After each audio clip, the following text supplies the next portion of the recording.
Here we are. Yeah, yeah, yeah. Yeah, yeah, yeah, yeah, yeah, yeah, yeah. Welcome into the fortress.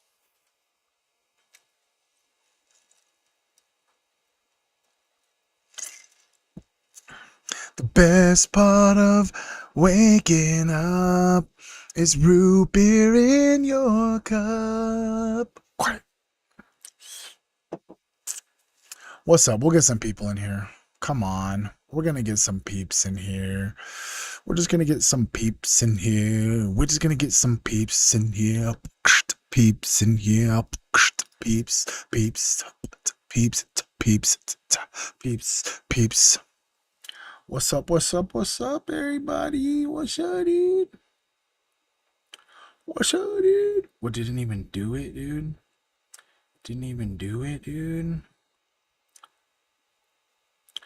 Let me see. I'm live right now. What's up? What's up, dude? What's up, dude? Webb, what's up? Hell yeah. What's up? How are you guys doing? What's good? What's good? What's good? Dang, there's 5 people up in here. What's up? What's up? What's up? What's up, motherfuckers? Shit, probably a duck's in the house. What's up, player? Change the quick focus real fast. Focus on my finger, not my eyeballs.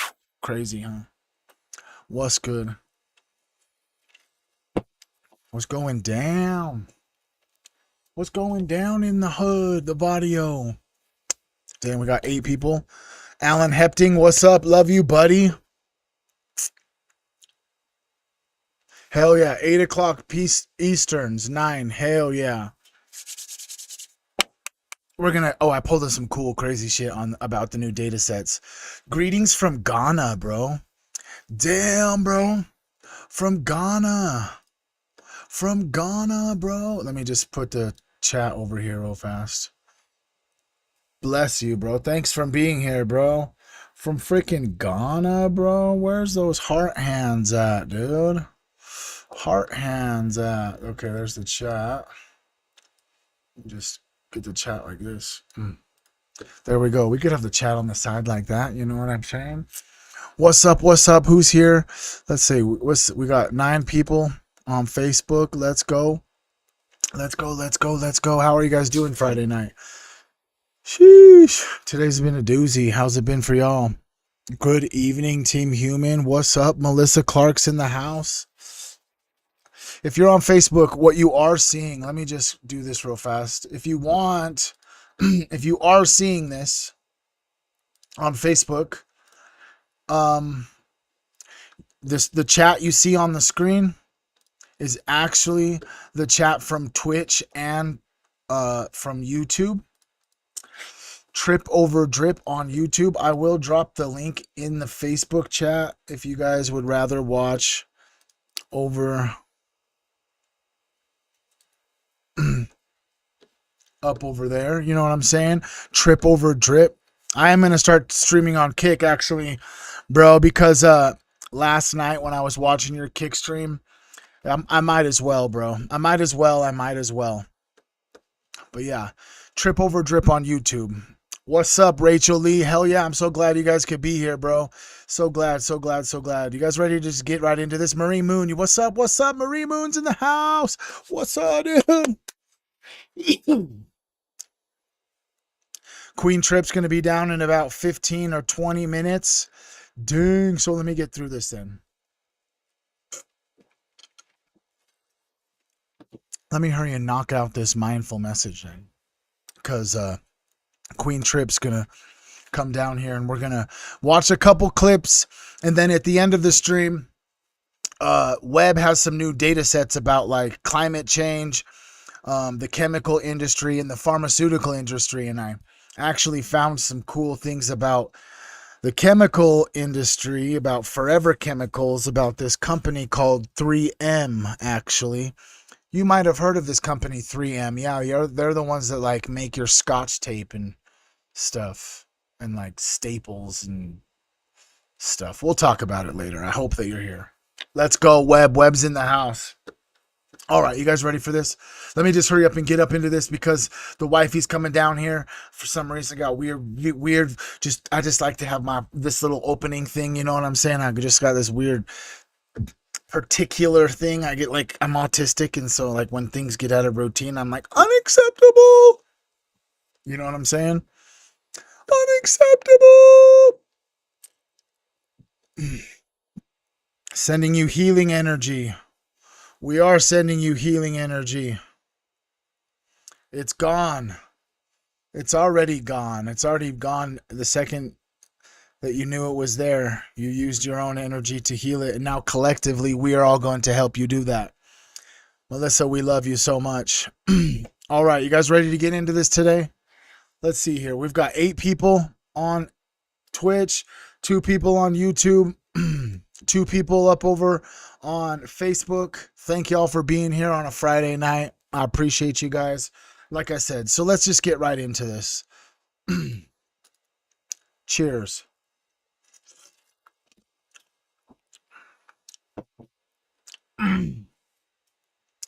There's a version of you that the world gets, and then there's the version of you that only you have to live with. One role is the one who says I'm fine on autopilot, the one who laughs at jokes that don't really land, the one who keeps the peace when something in your chest is yelling, "This isn't it." The other one is the real one, the one that feels the twist in your gut when you say yes when you meant to say no, the one who gets quiet after you're done people pleasing because you know you just traded your truth for approval, the one who lies awake and thinks, there's gotta be more to this, bro. Most of us were never taught to live as the second one. So we let fear hire the role to do the job. Fear says, don't rock the boat or you'll lose them. Don't speak up or they'll label you crazy. Don't change or you'll end up alone. And you let that run long enough and the fear stops being a feeling. It like starts to become personality. So check in with yourself. No drama, no judgment. Have you been living more as the role fear wrote for you, or the person, or as the person truth keeps trying to introduce to you? Nobody else needs that answer, but your future is being built upon it. So tonight isn't about dragging the role, the costume that got you through the rooms your real self wasn't safe in. But it is about starting to notice where fear is still directing your life. But what happens when truth starts to actually take hold? We're going to get into how fear quietly edits your entire character arc smaller, what truth really feels like on the inside when you finally let it out, and how you can let one more of the real you seep into spaces you only used to survive. If you're even a little bit ready to stop letting fear be your casting director, you can just drop truth mode on in the comments so you have a receipt for the moment that you picked the person over the role. Now here it is, how fear rewrites who you think you are. Fear rarely walks in screaming. It shows up dressed as common sense, keeping it together, or that's my personality. I don't need anyone often started as I needed someone and they weren't there. I'm just not emotional. Often started as my emotions were too loud for the room that I grew up in. I'm the strong one. That often starts as I didn't have permission to fall apart. Those sentences get repeated enough times and they turn into identity labels. I'm the chill friend. I'm the fixer. I'm the one who can handle anything. But zoom way out and you see what's really happening. Fear is trying to keep you safe by shrinking the surface area of your life. If you never need anything, you can't be disappointed. If you never say how you really think, you can't be rejected for it. If you always carry the weight, no one can drop you. And it works for a while. You get less obvious pain. but you also get less aliveness. The spiritual move here is not to tear off the label and hate yourself for wearing it. It's to ask yourself gently, who would I be if fear wasn't in charge of my job description? Not who would I be with no fear ever. That's not human, bro. Just who would I be if fear was a consultant, not a CEO? That question alone literally starts to crack the role that all of us fall into. Now, here's how truth actually shows up inside of you. We romanticize speaking your truth like it's going to feel like a soft focus movie scene. And in real life, it's messier. Think about a moment where you said something real you normally would have swallowed. I don't agree with that. I'm actually not okay. I want something different. That crossed the line for me. It probably didn't feel graceful. It might have come out choppy. Your voice might have wobbled, or you over-explained, or you texted instead of saying it to their face. But underneath that awkward delivery, something important was happening. For a split second, your inner world and your outer world matched. That alignment is spiritual, whether you use that word or not. Truth doesn't always feel calm. Sometimes it feels like putting weight on a leg you've been favoring for years. It's shaky. It's unfamiliar. It demands new muscles. But watch what happens in the hours after a truthful moment versus a fake one. After you go along with something that isn't you, you replay it on loop and feel disconnected from yourself. After you tell one small truth, the replay is uncomfortable, but there is a tiny sense of self-respect woven into the discomfort. That self-respect is your soul recognizing itself. You don't need to blow up your life with like some huge confession. Sometimes truth just looks like, hey, I actually changed my mind. I said yes way too fast. I actually need to think about that. I realized I didn't mean what I said earlier. I'm sorry. Those are not small sentences. Those are tiny exits out of the role and tiny entrances back to yourself, bro. Now, letting the real you seep back into your life is something that I'm sure everyone that goes through a spiritual journey has to figure out. You don't have to rip the mask off in one go. You can loosen it. Think of your day like a script. How many of your lines are obligations and how many of your lines are choices? Here's a simple experiment. Pick one area in your life, work, friendships, families, creative stuff, whatever feels alive right now for you, and ask yourself 3 questions. Where do I feel the most fake? What would I say if I wasn't afraid of anyone's reaction? What is the smallest, least risky version of that truth that I can practice today? It might be as small as admitting that you're tired instead of just powering through it.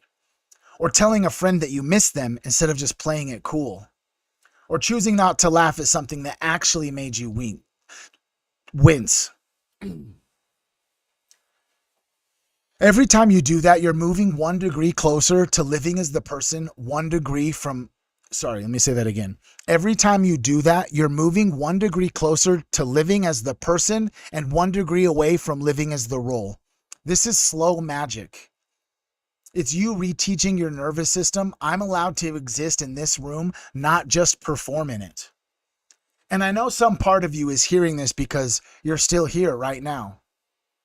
So if this is tugging on something older and honest in you, if this is tugging on something old and honest in you, you can just also just drop "I'm still here" in the comments. Not for me, but for you.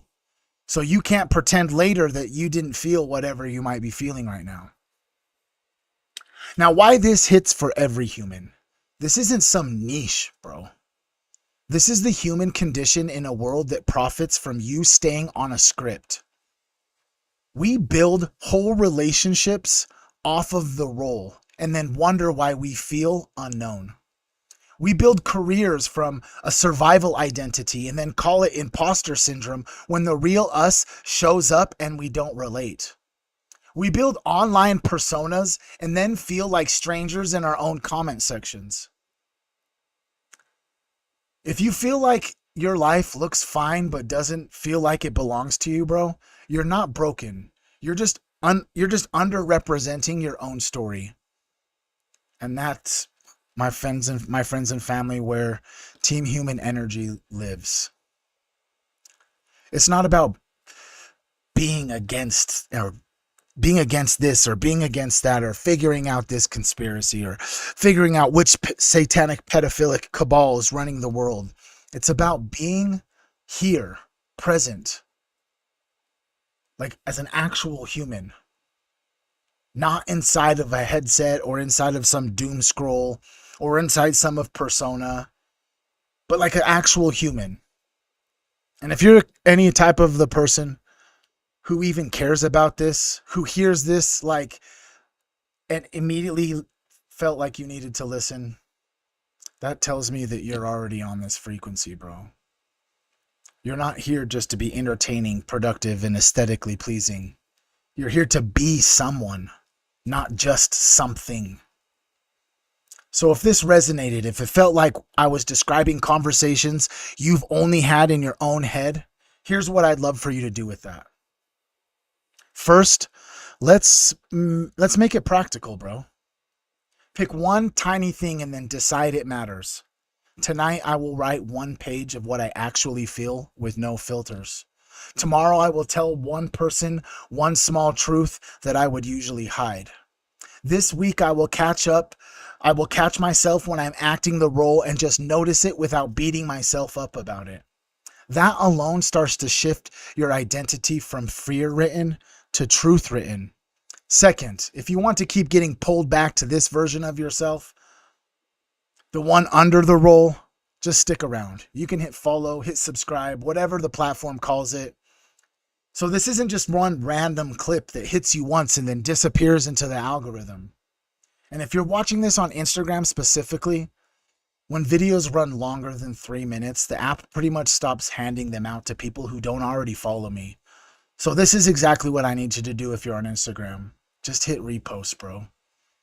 If this actually did something to you, I want you to know I love you. Thank you for even being here. I appreciate you.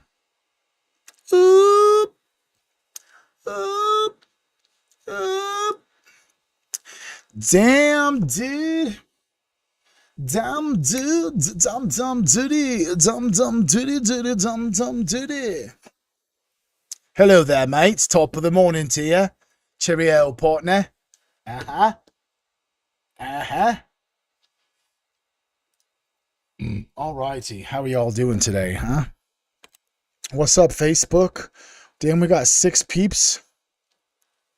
6 peeps up over on YouTube, 14 up over on Twitch. What's up? What's up, motherfuckers?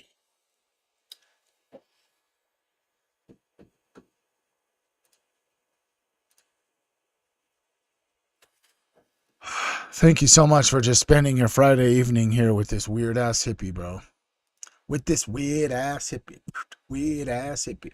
Weird ass hippie. All right, dude. We got some stuff to go over here pretty soon. I'm going to need to scoot me chat over here. Turn Facebook up over there, right there. Facebook will be able to double timing with YouTube. Let's go. Hippies unite. What's up? YouTube will be able to see Queen Trip, but I don't think freaking, let me see here. I don't think Facebook will be able to, bro. I don't think Facebook will be able to. So hopefully Facebook, if you're wanting to come to Twitch or to YouTube, come on over, dude. Come on over, dude.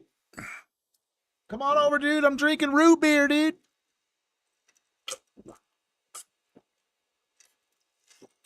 There's just something about root beer, I'm telling you, boy. Can we just get some Team Humans in the chat so I can just get a head count of everybody who's here? I see lots of people, bro. I see Rachel Lee, Raja, Steve Farrell, Release Transform, Kevin is a Human, Scotty Wheel. We got Cobra Kai, Nicole Dominic's in the house. We got Becky up in here. What's up, Becky? Marie Moon, Eternity, Maybe Lee, motherfucking Menace. Cobra Kai, I see you. We had Melissa up in here. Whoop, whoop, whoop, whoop. Hell yeah. What's up, guys? Probably a duck. What's up? Probably a duck. Grand Friday evening to you, sir. Okay, I got this little clip right here by Tommy G was on Julian Dory today, bro. I fuck with both these guys, Tommy G and Julian Dory. Shit, let's hear what Tommy G's got to say.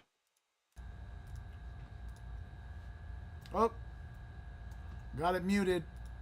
And there's no signage on the building. The initial mission was to go there. We were going to film all the license plates, which for those not familiar, safety is a license plate reader camera system that your city council or your local... Let's run that back, sorry. They're fucking with my internet. They're fucking with it. In action with the initial, and there's no signage on the building. The initial mission was to go there. We were going to film all the license plates, which for those not familiar, he says flock cameras. Safety is a license plate reader camera system that your city council or your local sheriff votes in, and the argument is, hey, it helps us track violent criminals. And we've seen it in action with the U.S. Marshals, where there's a guy on the run for, a home invasion, and they use it to track him to his house. They move in, they arrest him, guy off the street. So there is positive use applications with flock safety, but it's kind of like data centers where these things are creeping into our cities without us really wanting them there. Like the polls I put on Instagram and YouTube were both at about 90% no, I don't want flock in my city. So the exercise. Okay, so what he's talking about, if you guys didn't know, are called flock cameras. Do you guys know what flock cameras are? We're going to go ahead and just ask old Perplexity to just break it down for us. Yeah, old Palantir, Peter Thiel, Dialogue, the AI cults that are creating secret societies so that they can track and monitor all of us, and then eventually use all the data in these data centers to track and monitor everything you do. So kind of like Minority Report, they can almost predict what you're going to do and then potentially just like arrest you before you do it. You know what I'm saying? How crazy and dystopian does that sound? Can you please explain to me what a flock camera is? Sure thing. A flock camera, often called a flock safety camera, is a type of license plate reader system. It's designed to capture details about vehicles in public view. Things like license plate numbers, make, model, color, and visible features like bike racks, but not faces or personal biometric data. Law enforcement and communities use these cameras to get alerts about stolen or suspect vehicles, and to gather evidence about where a vehicle was at a certain time. They're not meant to identify or track individuals, and the data typically is stored for a limited time before being deleted. Right. But the controversy that's going on right now is that they are wanting to implement them so that they can use them for people's biometrics and face and stuff. I understand you've heard concerns about that. From what we know, flock cameras today are designed specifically to capture vehicle... You're a bitch. Sorry. Sometimes, I fucking treat him like garbage sometimes. Treat him like garbage. We were going to film the employee license. Oh, we already watched that one. Alrighty. Give it up to forward facing, and it's easier to kind of tanks. Right here. I watched this clip yesterday. This is not on Ian Carroll's page, but this is from Ian Carroll's video yesterday. Who here has heard the term think tank and never really actually never really understood what it was, bro? There's lots of think tanks. You know what I mean? Ian explains it best. Let's hear him talk about it. Tanks are more forward facing, and it's easier to kind of demonstrate and research and learn about all of that. But the think tanks are composed of all the same people that make up the secret societies, all the same people that are flying to these secret gatherings. Many of the people that are going to places like the island wind up all in these same lists, at these same think tanks, at these same conferences. It's a big club, and you're not in it. But if you wanted to get in, you might try moving to San Francisco and lubing up, because word on the street is that that's not a bad way to get in with this globalized tech mafia that seems to be getting awfully cozy with the White House, Congress, and the entire political establishment in DC. So there's that for you to sleep on tonight. Hope that helps. Hope that makes you nice and excited. He said go to San Francisco and lube up, because rumor has it all these freaking tech bros are homos. They, gay. I have no problem with gay people, just by the way. You know what I mean? I come from a period of time, bro, where like it was like before the word gay was like a rude word. You know what I mean? People still like, yeah, if you were a dude that liked a dude, yeah, you guys are gay. But it was like a common phrase for like, just like, if that's stupid, bro, that's gay, bro. You know what I mean? Like, before all of a sudden it's like, oh, my feelings. You can't hurt my feelings. I'm sorry. You just have to say it the way it is sometimes. This is insane, bro. Facebook is gay, you're right. Dude, I just seen freaking, oh my gosh, what was it? I don't know if it was a new recent clip, bro, but I just seen this James O'Keefe, Mark Zuckerberg clip, bro, about some, I don't know, some crazy shit. But check this out, bro. Even after the apocalypse, bro, we'll have ChatGPT, bro. Tell me what you think.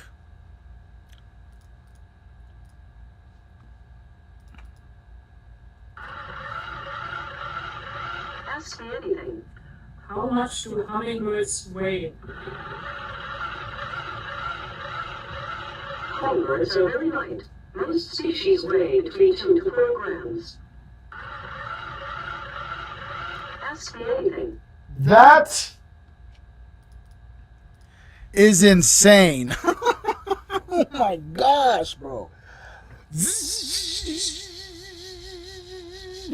Hey, my stomach's hurt for about 3 days. Am I gonna be all right? Have you been going to the bathroom? Yeah, I have, but I haven't been eating very much fiber. You know what I'm saying? Did you see this clip? Grab a little chair. Just a little chair. Just a little chair.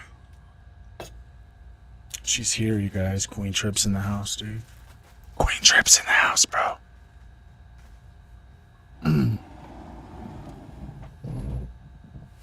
I can scoot over just a little bit more. Here's my cup full of root beer. The Queen. Hi.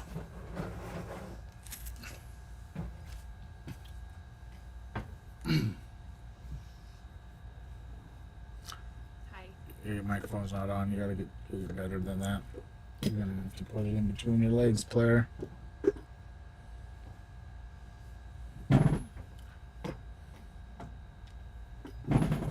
Sorry. Keep it in there good. Nice and good. Oh, you hit your face? Just backed me with it. I got it. It's on your toes. Okay. I'm just trying to get you up in here, dude. Just trying to get you up in here. Am I in the camera? You are in the camera. Not on Facebook, but you are over here on Twitch. If we just come full screen over here on Twitch, yeah, you're right there. Hey, look, there you are. Can you hear her? Can we get some... Can everybody hear her? Can you hear me? Can you hear audio? Hey. Oh, yes. Okay, now I can see the chat. Hey. What's up? Ooh, audio is good tonight.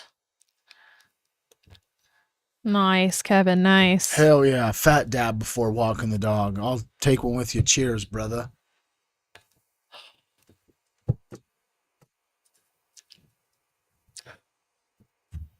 Okay, this is what I was showing him, bro. Babe, I mean, not bro. Babe, not bro.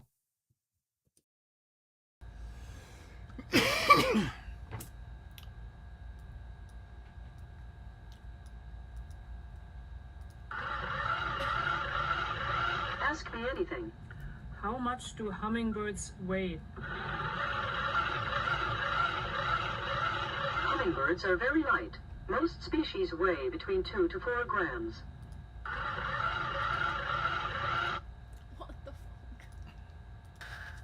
Power's out. Still have Crank GPT. Yeah, Crank GPT. Crank GPT. Are there any humans left? That's insane, bro. That's insane. Okay, so you know who the Young Turks are? Yeah. The Young Turks are talking about, basically there's some information that confirms that Fox News anchors have been paid millions to actually push Zionist propaganda. We Of know, course. we know though that Through Clock Tower, they're like pushing Salem Media. right, but even just like I'm sure on Well, that's directly through paper. but I'm talking about like a connection straight to Fox News saying like Fox itself got paid. You know what I'm saying? Probably. Let's just hear what they have to They're say. trying to intercept our militaries. Of course they're doing that. And curious to see what he says the next night, because look, I don't know why Rupert Murdoch is the world's biggest Zionist, but he is. And my entire life, Murdoch has paid all the Fox News anchors unbelievable amounts of money to do Israeli propaganda. New York Post that he owns, nonstop Israeli propaganda. Whenever there's a chance for war, New York Post is like, yeah. Wall Street Journal editorial section. The British papers he owns, always for war, always for Israel, always against peace, always against America. No, you must follow Israel like a dog.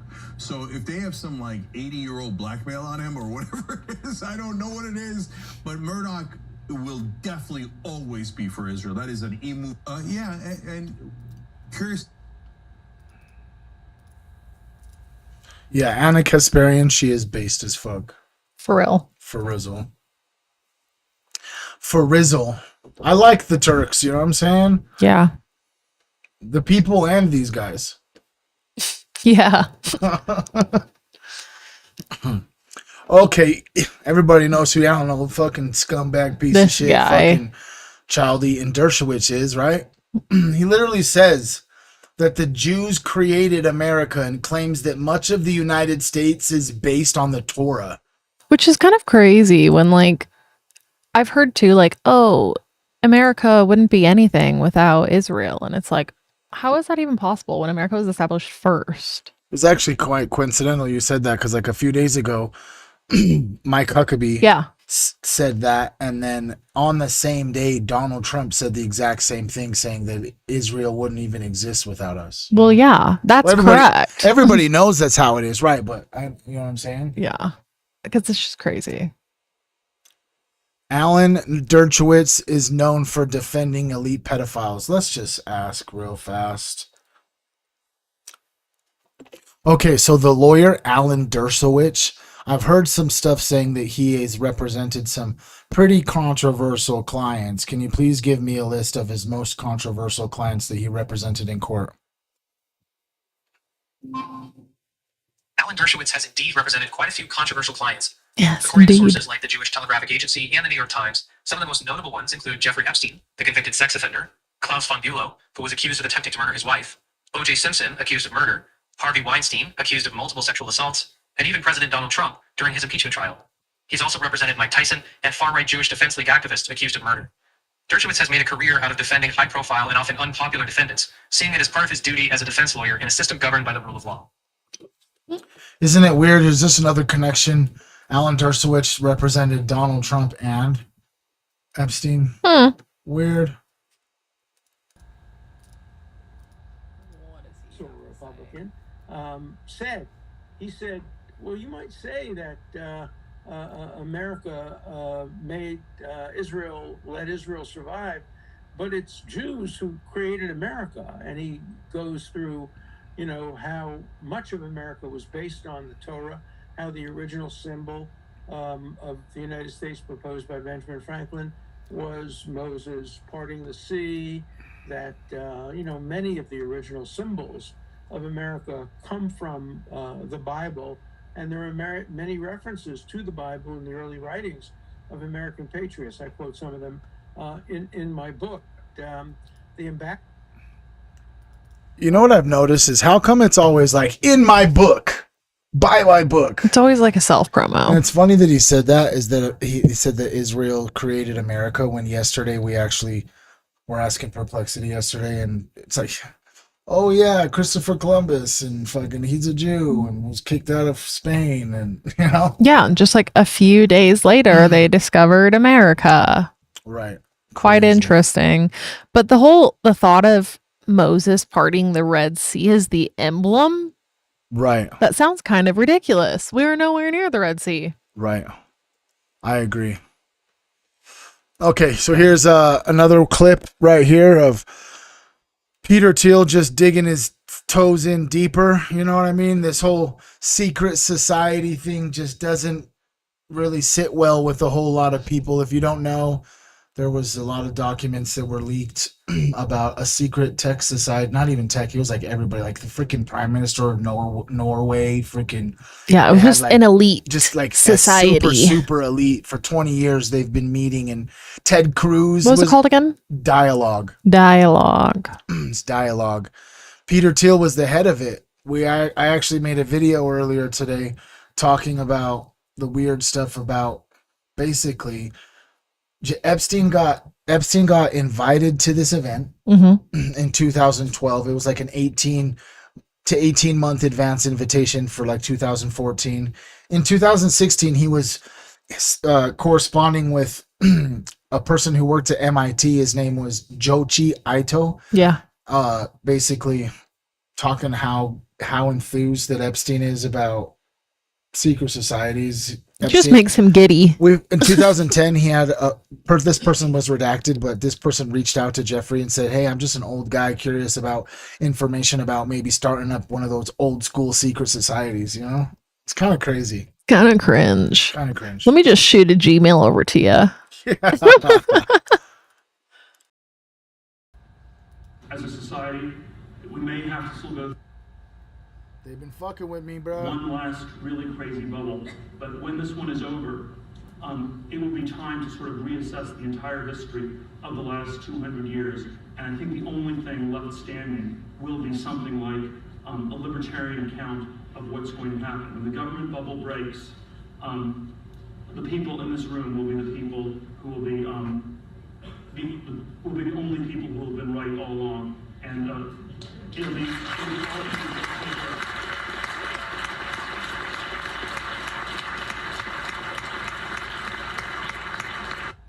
as a society, we may have to still go. I feel like he was trying to be very selective with the words that he was using right there, because he didn't want to be recorded being like, when we're the only people left. Right. He was When like, we're the only ones still here. Yeah, instead he was like, we were right. We'll be right, and we'll all be dead. So here's a question for you. If I pull this image up right here, okay? We'll just look at this one, just big screen here.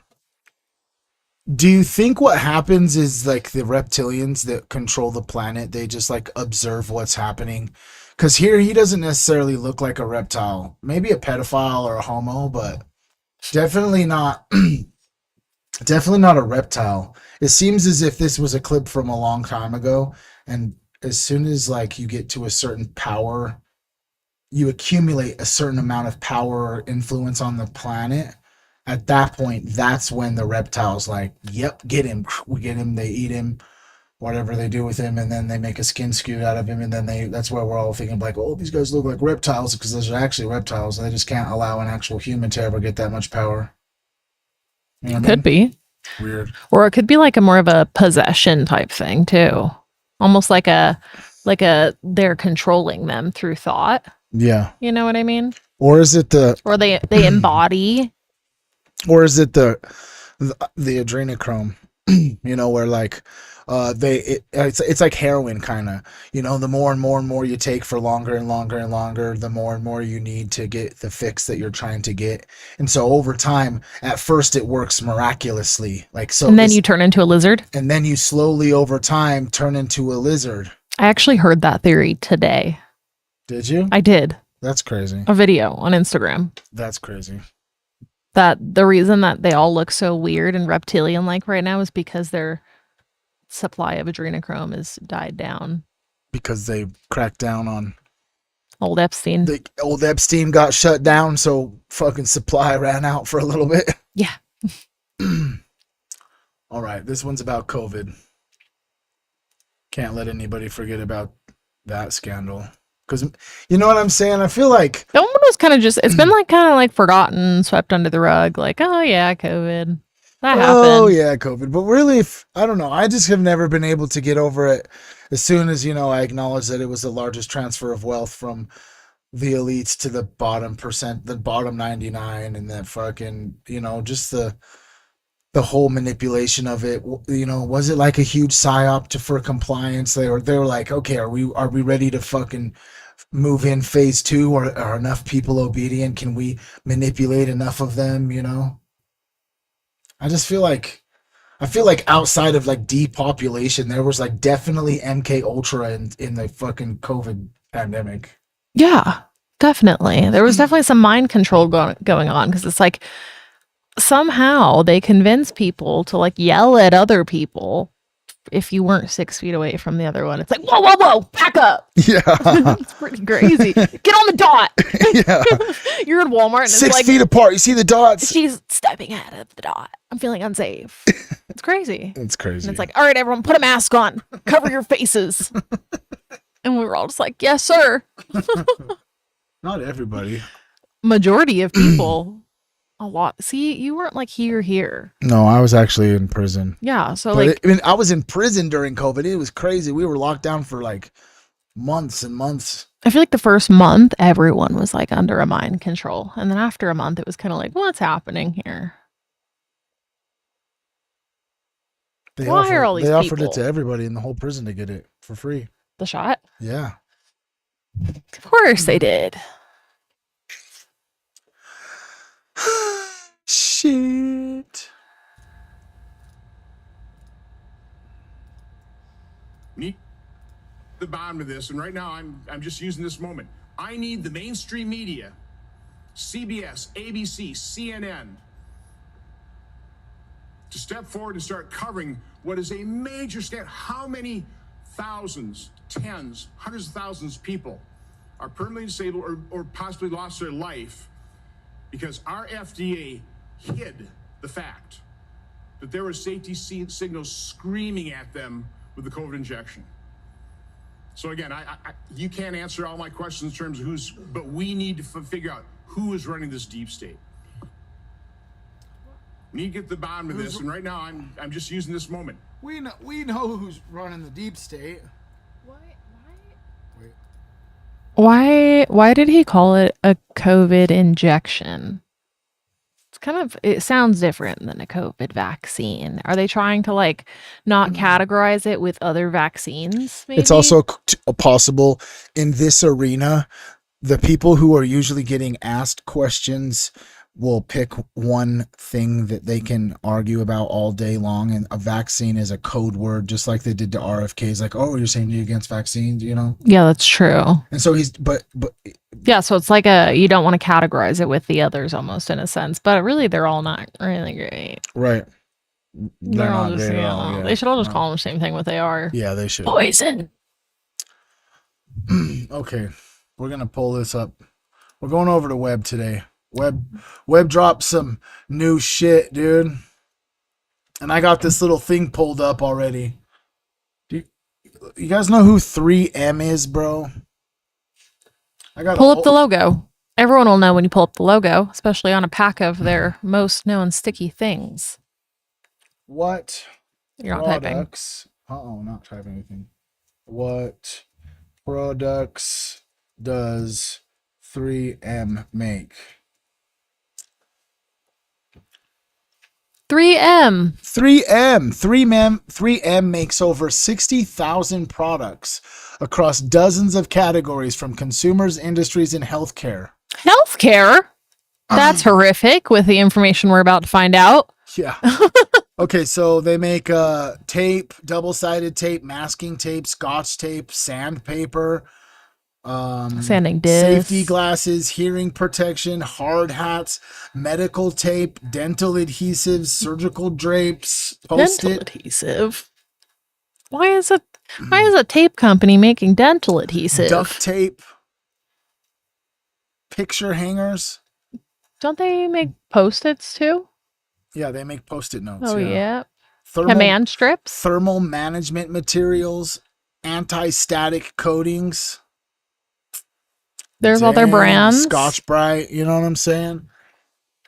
Check this out, bro. Webb did a little deep dive into 3M for me.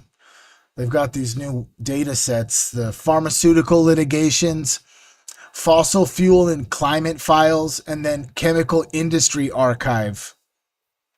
Because you know they're putting chemicals in everything. So check this out, bro.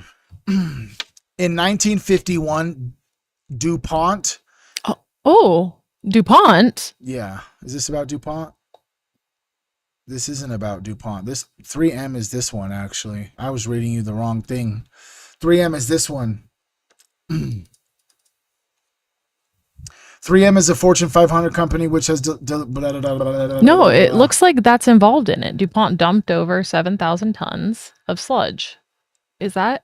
This is not what I was necessarily thinking. Oh. Well, that name is definitely familiar. This name is familiar. This name is actually on fucking... I was wrong. This is about Forever Chemicals. This isn't about...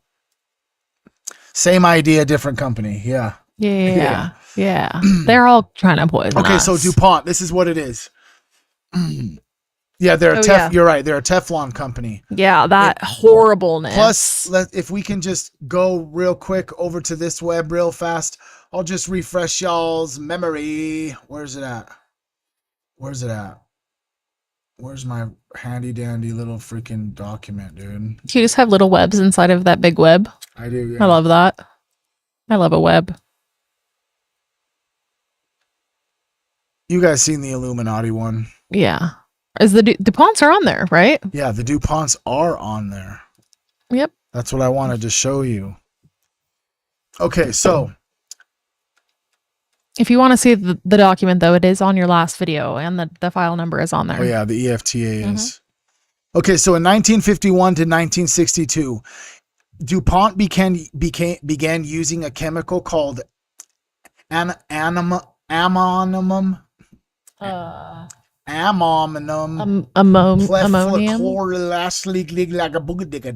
Whatever that says. That's a big ass word. C8 PFOA. This is the 3M one. This isn't 3M. This is about DuPont. Oh, okay. It's a Washington Works plant in Pittsburgh, West Virginia, which is DuPont is, to manufacture Teflon. It was a miracle molecule. It kept things from sticking, repelling water and grease, and seemed almost too good to be true. On February 14, 1962, DuPont's own scientists at Haskell Laboratory had already confirmed in rat studies that this chemical, C8, proved lethal in high dose concentrations through injury to the stomach, intestine, brain, lung, and pancreas. At lower doses, it caused enlargement of the liver, pancreas, and kidney. The lowest dose that caused a change in the liver was 1.5 megagrams per kilogram. This wasn't a hint. It was a finding. It documented, filed, and as decades would reveal, filed it away. In 1965, DuPont's medical researchers confirmed in dogs and rats that the most striking abnormality in animals surviving a single sublethal dose was gross enlargement to the liver. Because I feel like liver disease is quite common. It is quite common. Things with issues with the liver, because the liver is the filter, right? Yeah, your liver also helps regulate inflammation, and so if your liver is damaged, you potentially have more inflammation, and inflammation is the root cause disease, the root of all diseases, basically. Yeah. You know, inflammation of X thing or whatever happening. Yeah. Okay. In August 1966, DuPont's own engineers warned some of the solids waste from the fine powder and dispersion area of the Teflon plant contained small amounts of toxic perfluorocarboxylic dispersing agents, and that without a pretreatment, a small amount of this acid dispersing agent would be leached into the groundwater. 2 months later, The Washington Works managers decided that wet Teflon scrap is no longer going to the city landfill and ordered that a wet Teflon containing C8 or C9 dispersing agents must be kept on the plant for disposal at sea at a future date. At sea? An admission that the stuff was too dangerous for the ordinary landfill, bro. Where's that page? Redacted? Redacted? Oh, right there. Okay.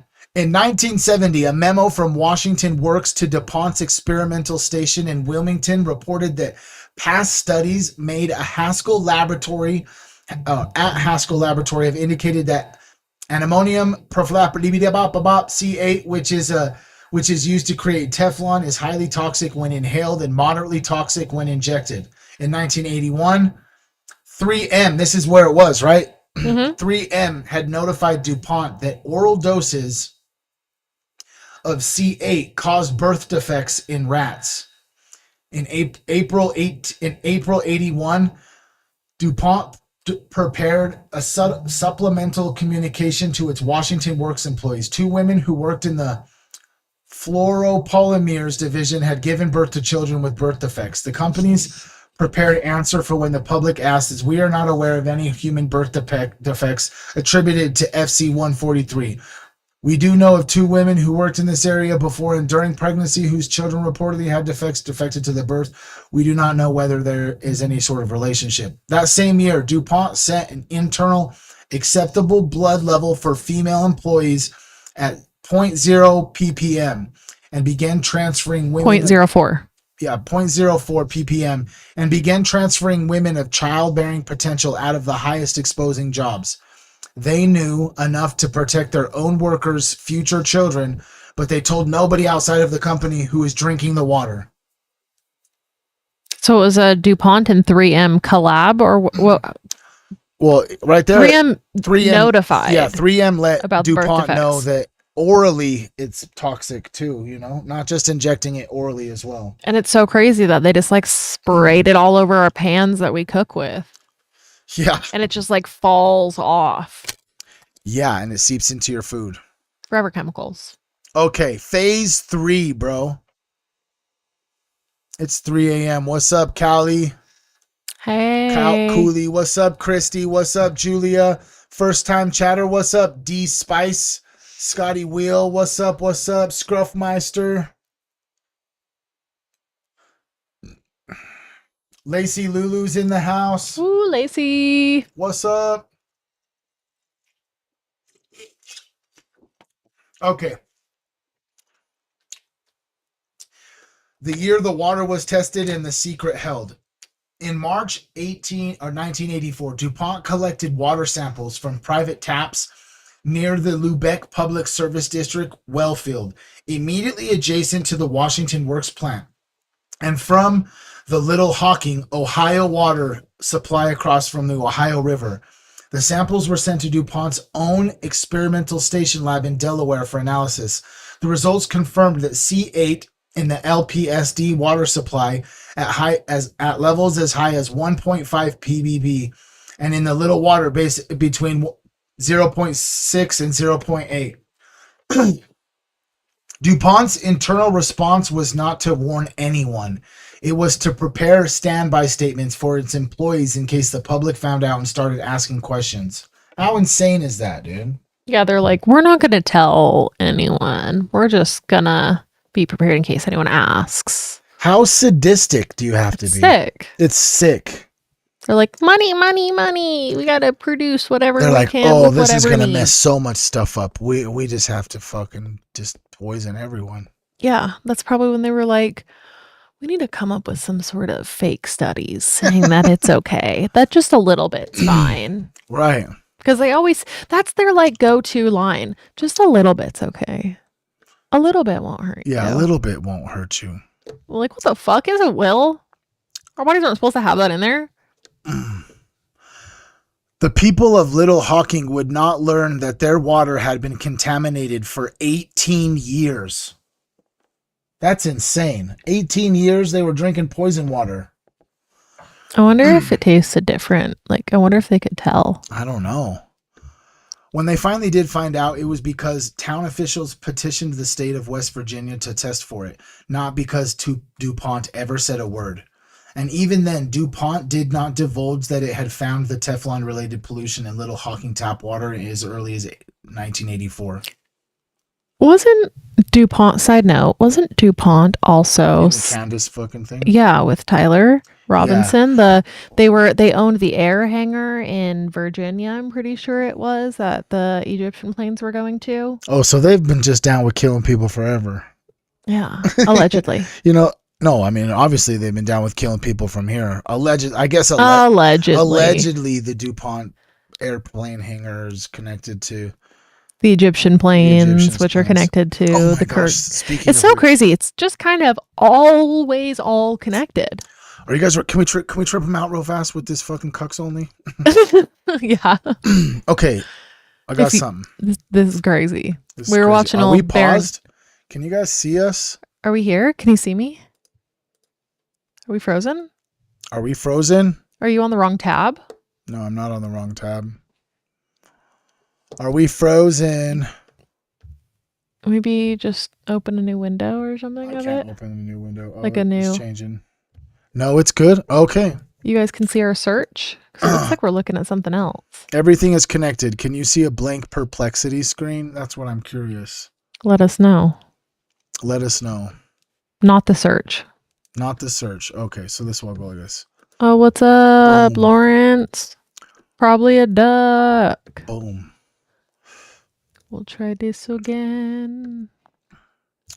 Oh, I gotta go video. Not video device. Technical difficulties. Display capture. There we go. Beautiful. Gotta shrink her up a little bit. Just a bit. Yeah, right there. Perfect. Let me take a peek. Sorry, guys. Technical difficulties, bro. Looks good. Okay, my shit. Something froze. Something froze up. They're not wanting me to show you guys this stuff. Dang, were they not looking at the DuPont document the whole time then? Like the documents we were looking at? I don't think so.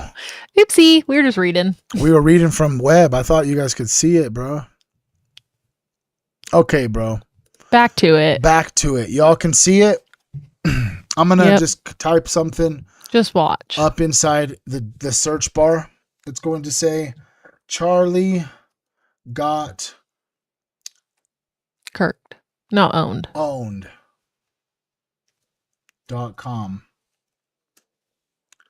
It won't do it. Charlie got owned. Did you spell it right? Yeah. What the fuck?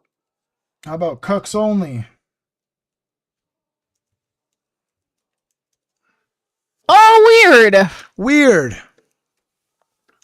Dude. Shout out to Baron Coleman for finding this one. Yeah, shout out Baron Coleman. How come I put cucks only in there, bro? And it brought us to the TPUSA website. Cucks only? It's weird. What was the other one I did? The other one. What was the other one you did? I don't remember. But that one itself is quite odd. Oh, yeah. Tyler Robinson. Oh, Tyler Robinson. .com. Oh, we'll just go back to Charlie Kirk. Now put in 09. Oh yeah, if we do the date, if we do the date that Charlie Kirk got killed, 09 10 102026 25 or 25.com. Oh no, this one came up something else. Whoa. Shop local vendors. Maybe there is no 0 in front of the 9. Yeah, I think there's no 0. Nope. We were wrong about that one. It's okay. Shit. We're fact checking right now. Fact checking. Yeah, we saw something online. We're just checking for ourselves. It's crazy that if I put in cucks only, it just brings us like that. Out of all of them, like whatever, 9, 10, 25 doesn't come up. Okay, whatever. But cucks only. Yeah. I don't know if you guys know what a cuck is. You guys know what? You guys know what a cuck is, bro? You should know. A cuck. Wasn't that some Diddy shit? Diddy was into cucking? Yeah, Diddy was into cucking, but so it was is Adam 22. Lots of people are into cucking. Basically, it's like when you like to watch your spouse get pleased from another person. Like you like to watch her or he Whatever. If that's what You know what you I'm want to saying? do, it's what you want to do. It's just a little interesting. It goes to the TPUSA website. Yeah, it's interesting either way. A little odd. Okay, back to this. Back to it. All right. By June 1987, additional sampling showed C8 in the LPSD water at 1.9 ppb. DuPont employee H.A. Smith asked DuPont's Haskell laboratory to establish an acceptable level of C8 in blood and an acceptable level for C8 in community drinking water. On June 25, 1987, Jerry Kennedy, which is crazy, Kennedy is on that list too, bro. Is With it the DuPont? Is it Gary or Jerry? Jerry Kennedy? It's Jerry. Do you think he's related to the Kennedys, or is this just like another line of Kennedys? If it's all the same. They're all the same, yeah. If my last name was Rothschild, but I lived right here, am I one of them? Yeah, probably. There's that. See, but Kennedy's a more common last name. Maybe you're right. Rothschild is not. You're right. You're right. Neither is DuPont. Okay. Is that Gary? I think so. Okay. Gary Kennedy of Haskell replied, 0.05 ppm in blood, 5 ppb in drinking water, but added a caution that the drinking water limit doesn't take into the account the time factor, workers exposed 8 hours, not exposed 16 hours, whereas drinking water intake could be anytime during 16 hours off. In April 1991, DuPont confirmed levels had climbed to 2.7. They confirmed it? They're like, yep, keep it going. Yeah, keep it going. In community water. A DuPont employee formally asked the company's Acceptable Exposure Limits Committee to set a community exposure guideline, explicitly requesting they consider the actual health effects of residents adjacent to our plant from exposure. The committee eventually set a CEG at 1 ppb. By September 91, DuPont's own testing confirmed C8 in the new Lebec well field 2 miles further from the plant at 2.4, more than double the 1.1 internal standing. They prepared another standby press and never released it because they're like doing their own testing. You know what I mean? They're going out there and it's like 4 times way more than what you're supposed to be. They're just like killing people. Like, that's fine. There's only a handful of people, insane, bro. It's quite insane.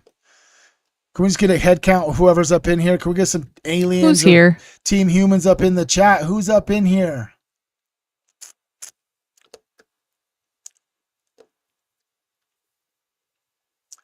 Okay. The dumping, bro. This is where the story turns from concealment to active cruelty. In the 1980s, DuPont approached the Tennant family, seeking to buy several hundred acres for a landfill near Dry Run Creek. The Tennants resisted. DuPont promised them, verbally and in writing, that no hazardous materials would ever be disposed there. They lied. Of course. They did. Of course. When do they not lie? Of course they did. When do they not lie? They're like, there is no credible evidence that he trafficked them to anyone. If there was evidence, you think I wouldn't go get him? Are you guys still talking about Jeffrey Epstein? The Dow! The Dow is at 50,000. Okay. I did not have sexual relations with that woman. Yeah. All of them. Fuck. Gets me all riled up thinking about all her lies. In 1988, DuPont dumped over 7,000 tons of C8 contaminated sludge into the unlined Dry Run landfill. By 1990, DuPont had confirmed that C8 was leaching directly into the Dry Run Creek at levels as high as 1.6, more than 100 times DuPont's own internal drinking water standard of 1 ppb. They found C8 as high as 1.9 parts per million in as early as 1990. That's not ppb, that's ppbm, 1,000 times higher. What? That's crazy. Yeah. And it's like leaking into the river and shit. And into their own facilities drinking water. They can't even keep their own people safe. The tenants' cattle began dying along the creek when the West Virginia Department of Environmental Protection noticed discolored sediment building up on the Latchet collection ponds. DuPont, despite knowing the Latchet contained high levels of C8 and despite knowing the tenants' cattle were drinking from the dry creek, ordered the drains on the Latchet collection ponds open for more than 2 weeks so that the concentrated poison could flow directly into the creek. DuPont also ordered the drains opened in 1989 and again in 1995, always just after a monthly sampling was complete. Of course. Of course they're not going to do it when it's at its peak. They're going to do it at the absolute lowest before they dump more. That's crazy. The acute toxicity tests that DuPont eventually submitted to WVDP confirmed a 15% mortality rate among mortality exposed to the water 4 months after it was released. And then they destroyed evidence. It's kind of crazy, huh? Isn't it like that with like most plants? They just like get all of these like shitty chemicals and waste, and then they just like, oh, where are we gonna put this? Oh, let's just go dump it somewhere. We'll ship our trash and our extra clothes overseas. Just leave them in the ocean. We're just gonna dig big holes in the ground and pour trash in there and pour chemicals in the water. Like, so fucked up, huh? what? Like, I just don't get it. I always have to remind myself though that like I don't get it because like I could never. To be honest, before I met you, I was a litterer. I hate littering. I It's like was my biggest pet peeve. I was a litterer for a while. Well, I mean, for probably a long while. I feel like a lot of people are, unless you're like conscious about it, but a lot of people are just, I feel like it's gotten better over the last like probably 20 years. Right. In general, but like when I was a kid, I feel like people littered all the time. For real. Don't litter. I remember seeing people throw things out of their cars like on the freeway, just like trash out of the car. Like, what the fuck do you think is about to happen? Show me some crazy shit. Show me some crazy shit about climate change. Let's see what it has to bring up, old Webb. Webb never's done me wrong. Can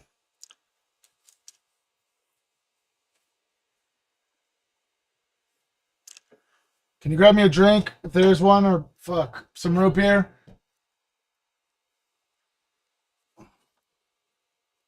What's up, guys? What's happening? Who's here? What's up? What's up? What's up, motherfucker? What's up? What's up, dude? We're up in here chilling, bro. 13 on Twitch. Thank you, guys. I love you guys. 3 on Facebook. I love you guys. I love you guys. 5 on YouTube. I love you guys. I love you guys. The last one. Okay, here we go. We're just gonna see these new data sets on Webb just dropped yesterday, and I waited actually until today to really even look at them. So I literally know that there's some climate change ones. So I dropped into Webb. Show me some crazy shit about climate change, and let's just see what comes up. Before we begin, I need to know: do you guys believe climate change is real, bro? I think the earth goes through natural cycles that we don't really know I mean, we kind of can tell through like rock and things like that to like see what the environment was like as time passes. So I think it goes through cycles, but I do think that climate change is kind of exaggerated. I do feel like, sure, of course there's things that we're doing as people that are affecting the climate. Of course there is, to an extent, for sure. Right. Just like animals and everything else, everything is doing things to affect the climate and our planet in general, whatever that is. But I feel like it's nowhere near as severe as it seems. Like, I don't feel like it's outside of our data centers sucking water. That's like the biggest climate change that I do believe in. Right. I mean, because that's physical and I can see it in real time happening. You're right, and I think as much as I've known about the past, right, about because I'm obsessed with ancient history, is like climate. Like one of the biggest things that, as we talk about along human history, is the ice ages and shit, right? Well, how the fuck did the ice age happen? We didn't. It not like you know what I'm saying. Like we go through climate change. You know what I'm saying? Yeah. I feel like that's just like the natural way that things go is things change. I mean, there's proof that we've had pole shifts and things like that. So Right. like we know that our planet does things. Like it's a living, breathing thing that's always going. Right. I just started to feel weird, you know, just I grew up in the late 1900s, and the guy who created Microsoft, who created the computers, also created viruses for those computers, and then he also created the antivirus so you could get rid of the virus on your computer, and then it seemed as if like he was really connected to COVID, and now he's like printing meat and still doing all that stuff. And as soon as he came out and was like, yeah, we need to get rid of cows because they fart too much, and I'm like, dude, you just want to print meat and put vaccines in them. Yeah, because isn't it a little weird that he like made programs and made viruses and made things to fix the viruses, and then it's kind of like he really liked fixing viruses with real people that you would think maybe there could have potentially allegedly been some involvement in creating that one too, just like on a different scale, computers versus people. Allegedly. I don't really think it's allegedly though. I'm pretty sure it's pretty obvious to anybody who could see it. Like Bill Gates and Dr. Fauci were far more implicated than we probably even know. You know? Yeah. And he always tries to look like a nice little docile old man, but he's just like an evil demon. Gates? Yeah. Yeah, he's like catching herpes and shit from Russian whores. Yeah, and trying to drug his wife to like trying to like fucking drug her. Melinda. Okay, here we go. That's just what was in the Epstein files. The crazy shit about climate change. What Exxon knew and when they knew it. The documents here tell a story that's genuinely disturbing, not because the science was secret, but because it was known, documented internally, and then publicly disavowed in a coordinated decades-long campaign. The earliest document in this collection dates back to May 1978, a report titled The Greenhouse Effect. You remember that? Yeah, I do. That term. It was like the greenhouse effect was the fact that our atmosphere was like trapping heat in. Yeah, similar to like a greenhouse or something like that. I feel like I learned that in school. Those Maxwell books. The greenhouse gases. Yeah. Yeah. Okay. Yeah. I'm pretty sure. Right? Is that what the greenhouse effect is, you guys? Scotty says, like me, like gotta collect them all herpes. Yeah. Yeah, 90s slop, huh? The True slop. Effect. Okay. A report titled The Greenhouse Effect from Exxon's J.F. Black, reviewed by management. All right. What does this say? That's the document. Okay. That's over 45 years ago. By 1980, Exxon had specifically hired a theoretical astrophysicist, Brian Flanny, to research an enhanced greenhouse effect because, as his later words wrote, corporate research believed that this issue would someday be profound importance to the petroleum industry. By February 22nd, 1989, Dwayne Levine, Exxon's manager of science and strategy and development, presented directly to the board of directors a briefing titled Potential Enhanced Greenhouse Effects. It stated that scientists generally agreed burning fossil fuels could raise global temperatures by 2.7 to 8.1 degrees Fahrenheit, causing glaciers to melt and sea levels to rise, with generally negative consequences. Basically saying that, yeah, this is going to happen, you know? But let's just go ahead and do it anyways. Yeah. They knew it. That's so crazy. They just like, were like, yeah, hey, just so you know, this is going to happen. And everyone was like, well, move forward. Yep. Keep going. Keep going. Keep burning. Keep burning the fossil fuels. It's only 2 to 8 degrees. Okay, so here's where it gets ugly. The same company that was telling its board climate change was real and dangerous was simultaneously telling the public something completely different.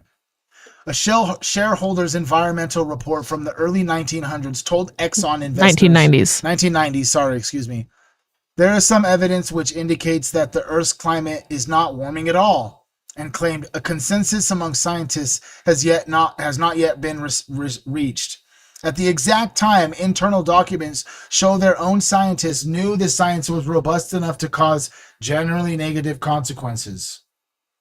An internal Exxon presentation from this period explicitly laid out the company's strategy, emphasized the uncertainty in scientific conclusions regarding the potential enhanced greenhouse effects, and resist the overstatement and sensationalization of potential enhanced greenhouse effect. That this wasn't skepticism; it was deliberate communication strategy to manufacture doubt where the company knew certainly existed. So my question is, based off of what I'm reading, is even though I think that it's kind of exaggerated, when they started talking about climate change and wanting us to restrict our lives to appease the carbon footprint, it just seems as if they kind of just knew that there was already going to be issues or something. Yeah, that there was already going to be issues, but the oil companies run everything, right? Like the oil companies probably, besides don't they the own banks, like Oreo cookies or something? Doesn't like one of the gas companies own Oreo cookies? I think it is too. Hot take. Nesquik. Let's take a tangent real quick. Because I know that there's petroleum in some things that there shouldn't be. Are there any companies that deal with oil or petroleum that also own companies that give us food? Yes, there are companies in the oil and petroleum sector that also own businesses related to food. For instance, Jernigan Oil Company in North Carolina is a petroleum products distributor that owns Duck Through Food Stores, a chain of convenience stores providing food and other items. Similarly, Date Petroleum Company and several other regional oil companies operate convenience store chains that sell fish. What about like Exxon or Chevron, stuff like Shell. that? I'm talking about like more widely known foods, maybe like Oreos or cookies. From what I found, there's no evidence that Exxon or Chevron own widely known food brands like Oreos or other cookies. These oil giants focus on energy and haven't branched out into big food brands. Some cross-industry ownership does happen, but it's usually more specialized, like companies that produce cooking oils or food ingredients, not snack foods. If you're looking for big name cookies, those are usually owned by food-focused companies like Mondelez International. That sounds fake. Oreos, not oil companies. Okay, can you please just provide me information regarding when Philip Morris and R.J. Reynolds purchased food companies? Here are the key moments. In 1985, Philip Morris, now known as Altria, acquired General Foods for about $5.6 to $5.8 billion. Then in 1988, Philip Morris bought Kraft Foods for around $11 to $13 billion and merged it with General Foods to form Kraft General Foods. As for R.J. Reynolds, they started dabbling in the food sector in the 1960s and 70s, but the big move came in 1985 when they acquired Nabisco for about $4.9 billion. Okay, so sorry, the oil companies didn't buy food. It was the tobacco. It was the tobacco companies that my bad. Bought it. Poison your lungs and your stomach. Yeah, crazy, huh? Okay, so in the big tobacco. Yeah, big tobacco, and then they not big gas. They helped influence the research into high fructose corn syrup, and then that's what has petroleum in it, right? Doesn't the high fructose corn syrup? One of those does. I'm gonna remember, and when I do, I'll remind you all. We're gonna hear about it. Yeah, don't worry, I'll remember. It's got to be in the archive somewhere. This is one of those. Have you guys seen that SpongeBob episode with the files in the brain? And they're like, it's in here somewhere. And they're like running around and things are on fire. And they're like digging through the filing cabinets inside of SpongeBob's brain. That's how it feels sometimes. Oh, okay. Hell yeah. Yeah, something about Oreos. Okay. Basically, they knew about the Rockefeller? They knew about it. One of the striking documents in the ExxonMobil CEO Rex Tillerson from John D. Rockefeller has the Cinemis was founding of Standard Oil, Exxon's predecessor. Rockefeller wrote that ExxonMobil had jeopardized the credibility and the stature of the United States, and accused the company of running a climate change denial confederacy that had confused the public and given cover to a few senior elected and appointed government officials. You know what I mean? You scratch my back, I'll scratch yours, you know? It's crazy. It is. What's something dark Big Pharma is litigating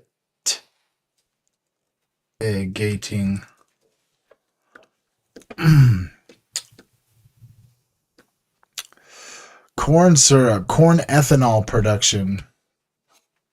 Yeah. Byproduct of diesel. I knew it. Thank you, Scotty.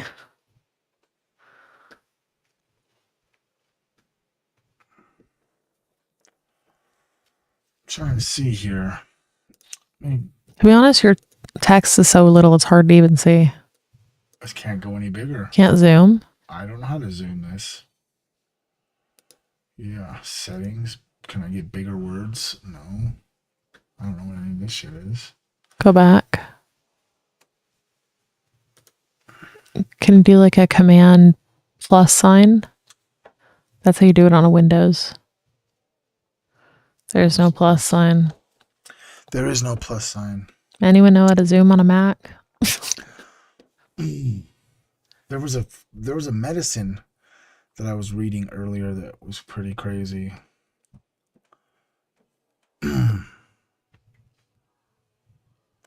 These are all just stuff about. I mean, we already know all this some of this stuff. You know what I'm saying? Like, I just asked what's something dark that Big Pharma's litigating, and it's just like they're poisoning us and they know about it.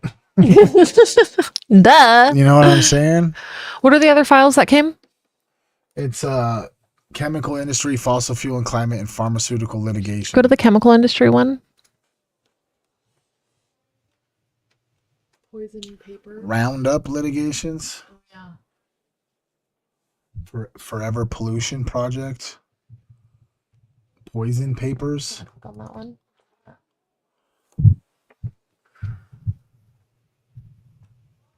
Ask Webb to tell us about what's in the poison papers. I'm interested.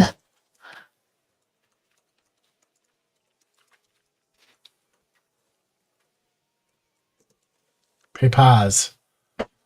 But what's in the poison papers? It was an accent. You were typing with an accent.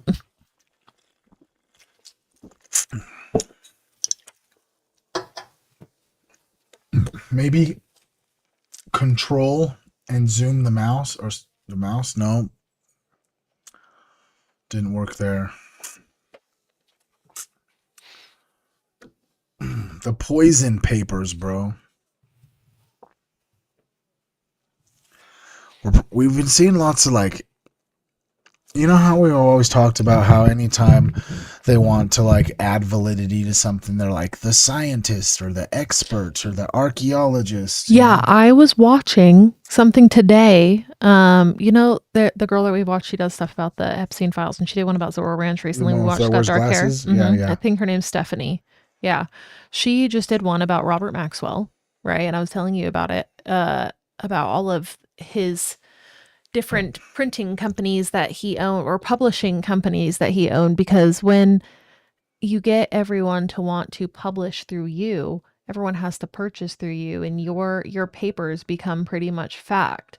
And then that also tied into why Jeffrey Epstein had had his Zorro Ranch, because it was right by Los Alamos, and they needed those scientists to help them publish these papers to get their narratives out. Damn. Through his publishing company. Damn. Okay, so the poison papers.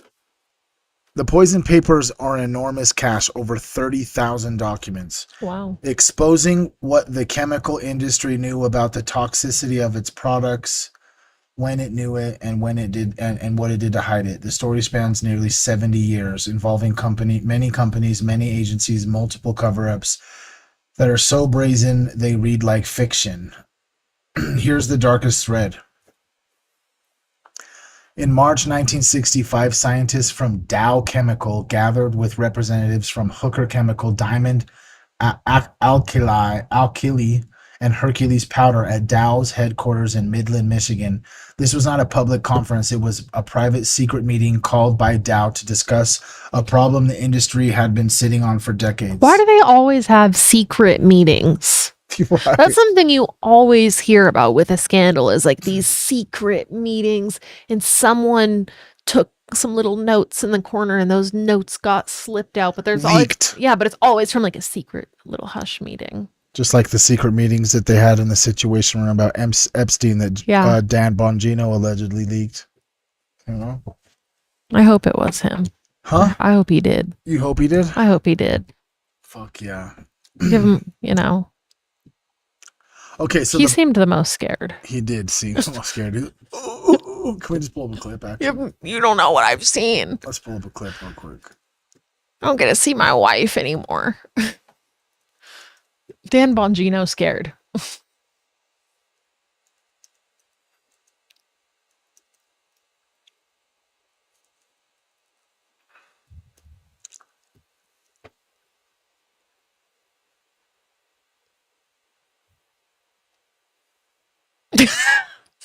Just that face right there. Bolshevik. I'm looking for a specific clip. Oh, it's when him and Cash are talking about Epstein definitely killed himself. And they're like, yeah, I've seen the files.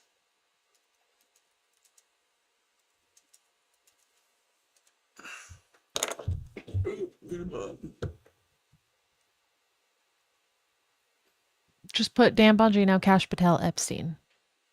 Are of significant public interest. I'm just telling you what we see in the file. I just want to be crystal clear on this. I am not asking anyone to believe me. I'm telling you what's there and what isn't. Right. There is nothing in the file at this point on the Epstein case, and there's going to be a disclosure on this coming shortly. We are working through there is video. That is something that There's video of him killing himself. No, not the actual act, but the entire MCC Bay. It was only one camera. There's video that when you look at the video, and we will release. That's what's taken a while on this. We are working on cleaning it up to make sure you have an enhanced, and we're going to give the original so you don't. Back to it. Yeah, he's a fucking douchebag.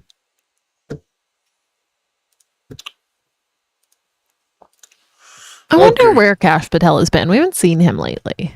Oh, he just has had that scandal where everyone found out that he took like $1 million in taxpayer funds to pay off all the agents around him so they wouldn't tell on him for like being insubordinate and showing up drunk and probably having like I didn't hear about this. Concerts from his freaking country station girlfriend.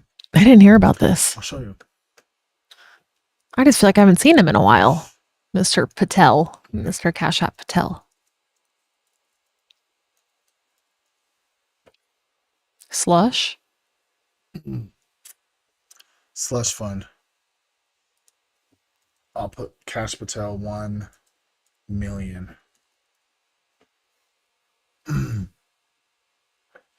Where is it? Am I in a fucking algorithmic cage? Are you?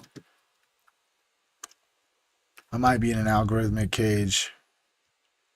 That guy. He drives me freaking crazy. Look at those eyes.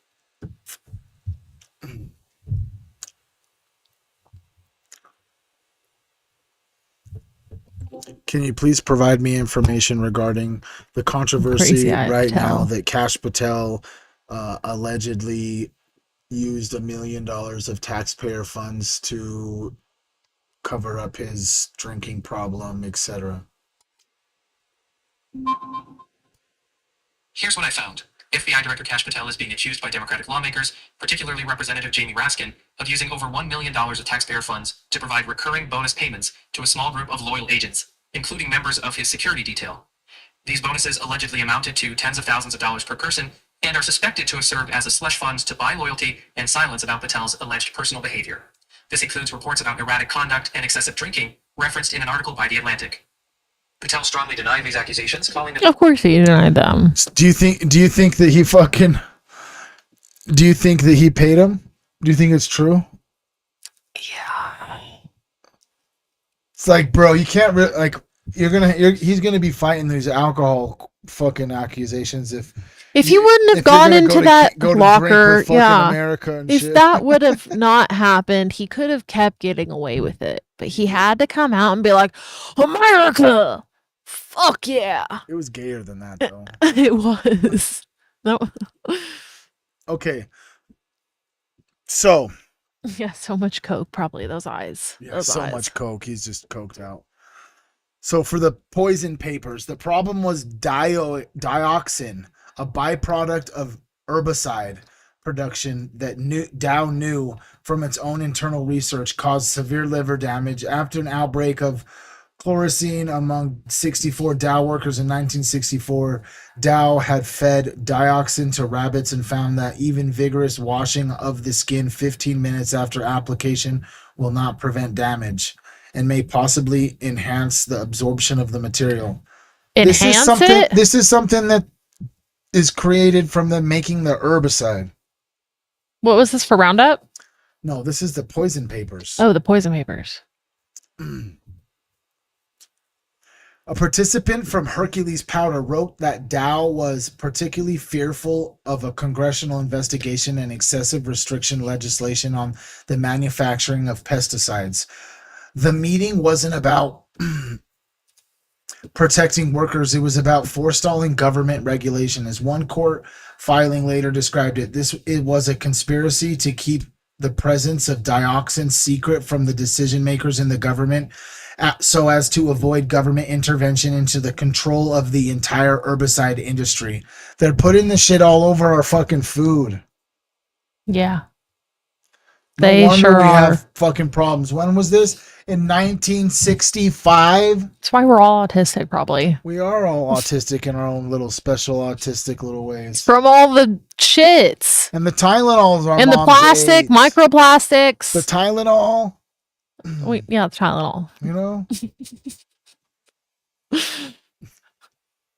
I think it's so silly. Like that whole thing, not silly, but like kind of crazy because like when you're pregnant, they literally tell you can only take Tylenol.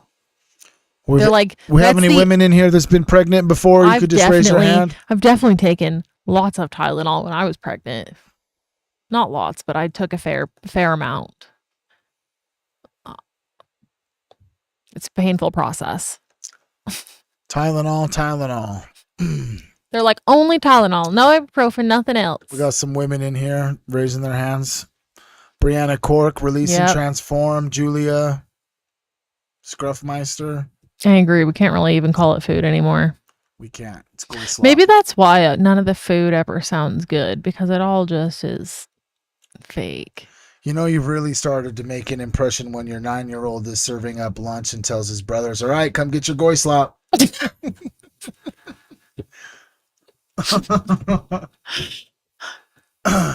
They be knowing. They be knowing. They be knowing. We're just honest. We're honest people. A knowledgeable source later described the inner dynamics in stark terms. Anytime decisions had to be made in the U.S., it was Dow Chemical who called the shots. It's funny, and now the Dow is at 50,000. Yeah. Is this just a chemical company? Oh, here's some on about Monsanto, though.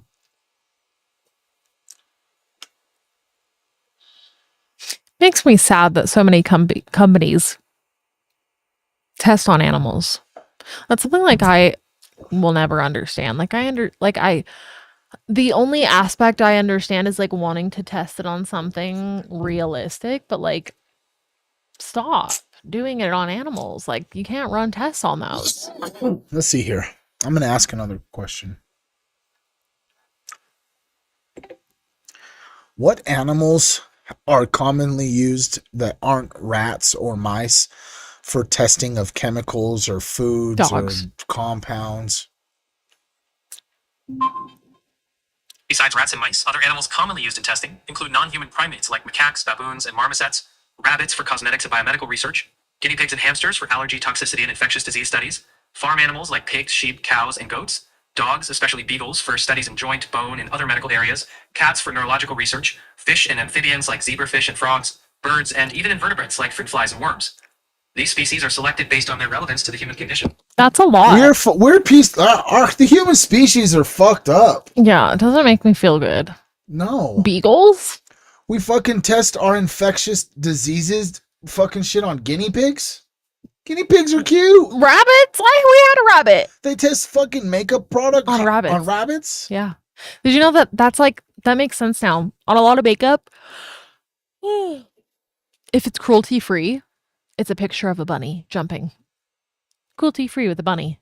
That's how you know that it's Not tested on animals. that's fucked up. Yeah. That's fucked up. Like me personally, I don't buy anything that's not cruelty free. Yeah. When it comes to makeup products, I'm not buying things that are tested on animals. You use Bayer, don't you? Absolutely, I use Bayer. Oh, okay.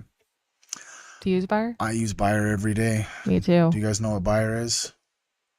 Bayer is this app right here where you can scan any single barcode and basically know if it's poison for you, bro.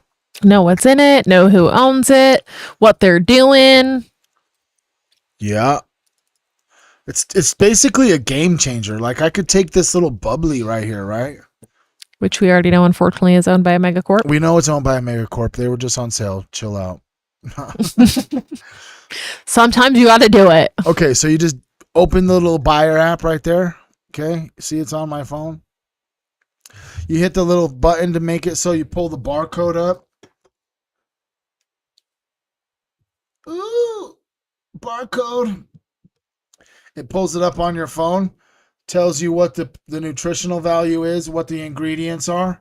You can actually just tap to do a little bit of research. It'll tell you if it's owned by a mega corporation, which is actually super cool. And then if you click more, it'll basically just like break down like the whole company. You know what I'm saying? You guys should download it. It's a free app. It's amazing. It's actually #1 on the App Store right now. Shout out Kevin is a human. Shout out Bayer. Shout out Ian Carroll.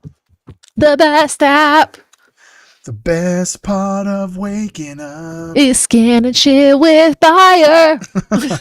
Vote with your dollar. Download Bayer. You like that? That's a pretty good one, huh? A little jingle too. Uh-huh. That was nice. They got the jingle for free.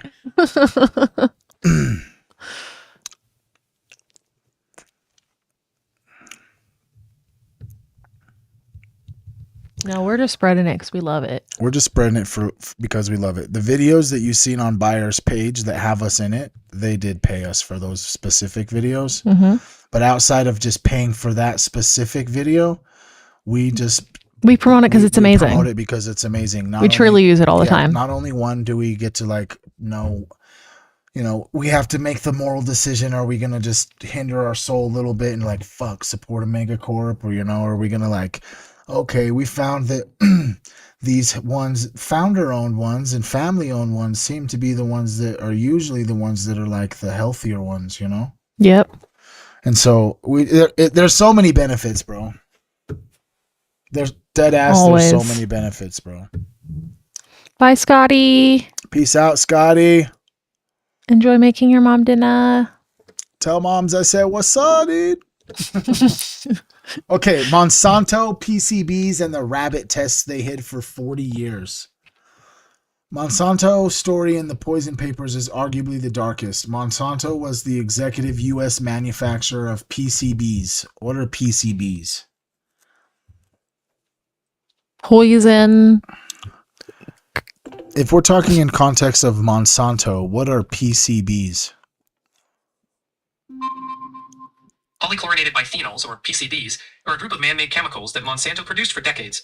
They were used in a variety of industrial applications due to their stability and insulating properties, but later were found to be toxic and long-lasting in the environment. Because of this, They're forever chemicals? Yes, PCBs are often called forever chemicals because they don't break down easily and can persist in the environment for a very long time. Forever. Not a very long time. For a very long time. Forever. Okay, so from the early 1930s until the government banned them in 1979, they produced over 1 billion pounds. That's a lot. Damn. They knew PCBs were toxic from the beginning. A 1938 study of PCB oil mixtures manufactured by Westinghouse and GE had already demonstrated that liver damage could be caused by skin contact alone. That's insane. Just by touching it, you could get liver damage. By 1947, Monsanto had scientific findings showing the toxicity of these compounds had been repeatedly demonstrated. By 1956, their own files documented that PCB products could be contaminated with dioxins and dibenzofurans from the moment they left the factory, a critical piece of information the company sat on until independent researchers discovered it in the late 1960s. Is it Monsanto Roundup? I don't know. Glyphosate? I think so. I think. Here's where it gets criminal. Here's where it gets criminal. Monsanto's own medical director, Dr. R. Emmett Kelly, wrote an internal letter in 1970 warning that PCB-based paint had contaminated cattle feed in Ohio, tainting milk from 3 herds. His assessment, all in all, this could be quite a serious problem, having legal and publicity overtones. He asked when the company was going to fully tell its customers not to use the product in food contact applications. No evidence exists that such a warning ever was issued. That's fucked up. Forever-based paint. So, like, paint that had some sort of paint for something. So it wasn't Roundup, it's paint. That's paint. They have ties to Scott's Miracle Grow, Giggles is saying. Anything that says Miracle Grow that probably isn't normal or good. Anything where they have to say the word miracle probably is not a miracle. Yeah. It's a Miracle Grow. Yeah. The hot documents table from the litigation, essentially the plaintiff's guide to the most damning evidence, catalogs that Monsanto knew. Monsanto's own medical director warned that chloramine could be an indication of more serious systematic injury if exposure it was allowed to continue. Despite knowing PCBs were toxic, Monsanto's corporate development committee set a target of 20-fold increase in sales. Despite knowing Monsanto disparages environmental reports that PCBs are a menacing new pollutant and unjustly criticizes Swedish and American scientists who criticize PCBs as being toxic. So you know that's what they do, right? It was just like during COVID, the doctors and the people that were like speaking out about it, or if it's like, oh, you're not a Zionist, well, they just like attack you. That's basically what Monsanto did, is that they attacked the scientists in America and in Switzerland that were saying that this chemical was toxic. Sounds quite familiar.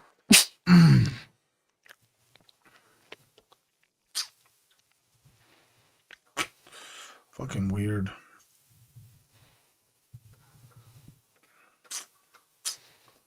Fucking weird. Fucking weird.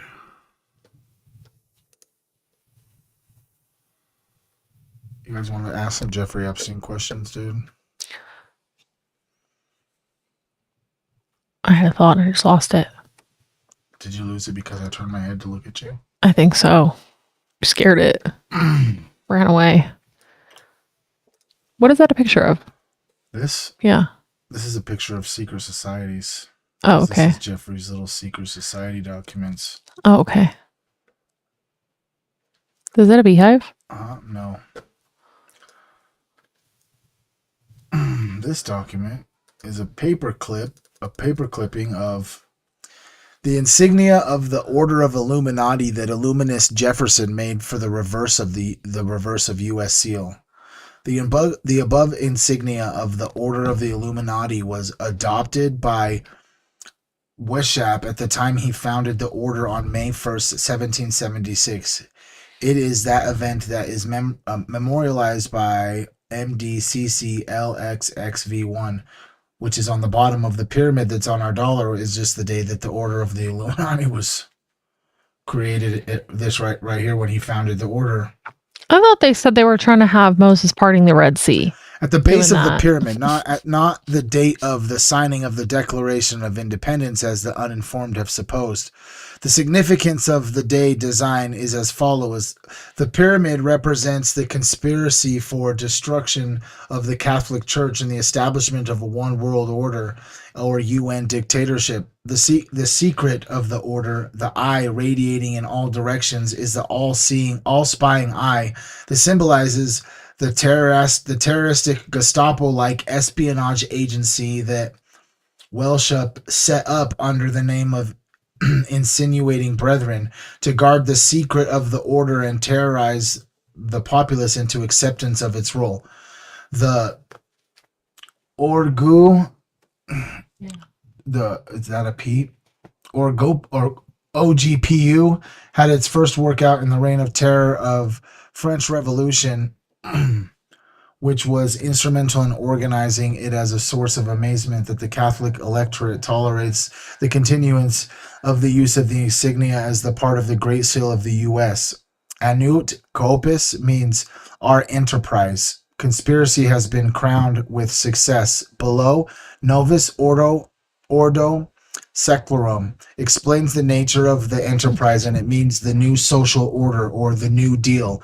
It should be noted that this insignia acquired Masonic significance only after merger of that order with Order of Illuminati at the Congress of Welschenbad in 1782. Benjamin Franklin, John Adams, Roosevelt, and Thomas Jefferson, ardent Illuminists and defender of atom worship, proposed as above is the reverse seal of the face of which the eagle symbol to Congress. Yeah, they're all just part of the Illuminati, bro. Sorry, I'm trying to find something Yeah, that I alright. wanted to pull up. I was listening. They're all just part of the Illuminati, bro. They're all just a part of the Illuminati, bro. America from its fucking beginnings. That's what that document is right there. Let's see here. Let's see. This was from Jeffrey Epstein. What does this one say? I'm returning to New York today. After supporting you and your ideas for years and putting you through school, ask yourself if you have ever written me a thank you note. The idea that you would bring someone I told you clearly that I do not trust into my inner circle, putting me at risk, and then posture, then okay, I will move out, was disgraceful. I expect you to find all that you can about hardship exemption from your school. I expect your wife will fill out the rooms that you require. I think that was forms, maybe. Forms, yeah. I expect that you will have the conversation to discuss above. I don't know why I kept that one. You brought someone I did not trust into my inner circle. That's like how you would act if your homie brought fucking some rando to An like op-in. a fucking lodge meeting. You know what I mean? You'd be like, how dare you?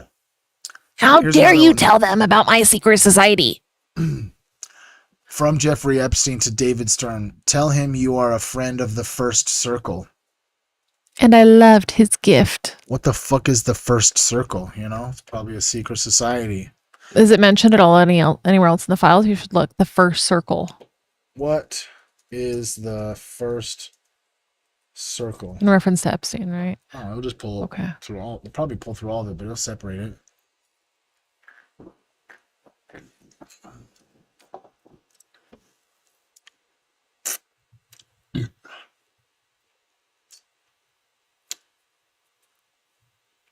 Ooh, do we just uncover a secret society, boy? First circle. The first circle?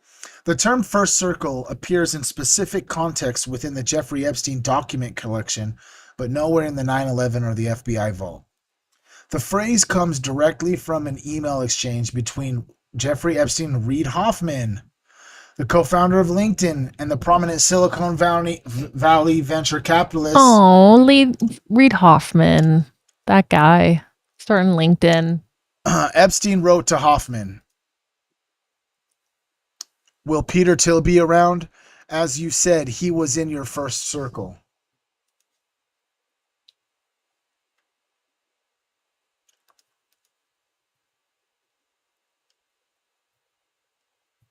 He said right here, I don't think that Peter goes to Ted, if that's the question.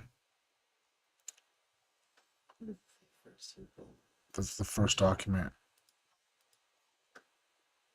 This is to Reid Hoffman. Will Peter Thiel be around? As you said, he was in your first circle.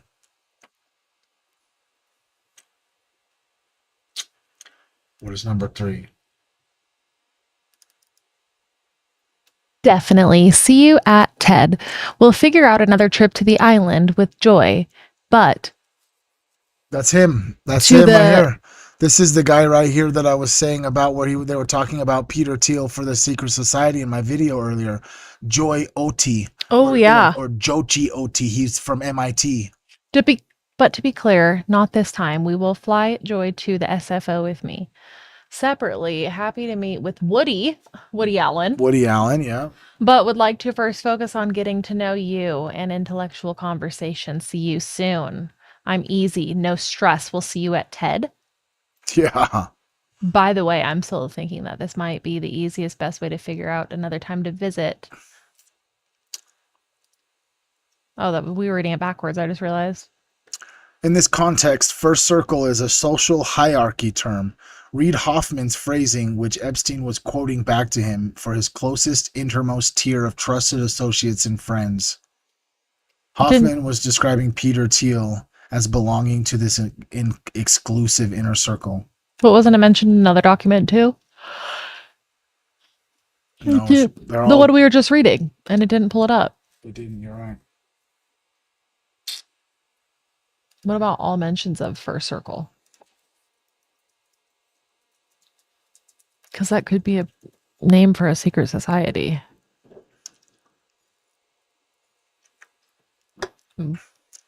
What about all mentions? What about? What about?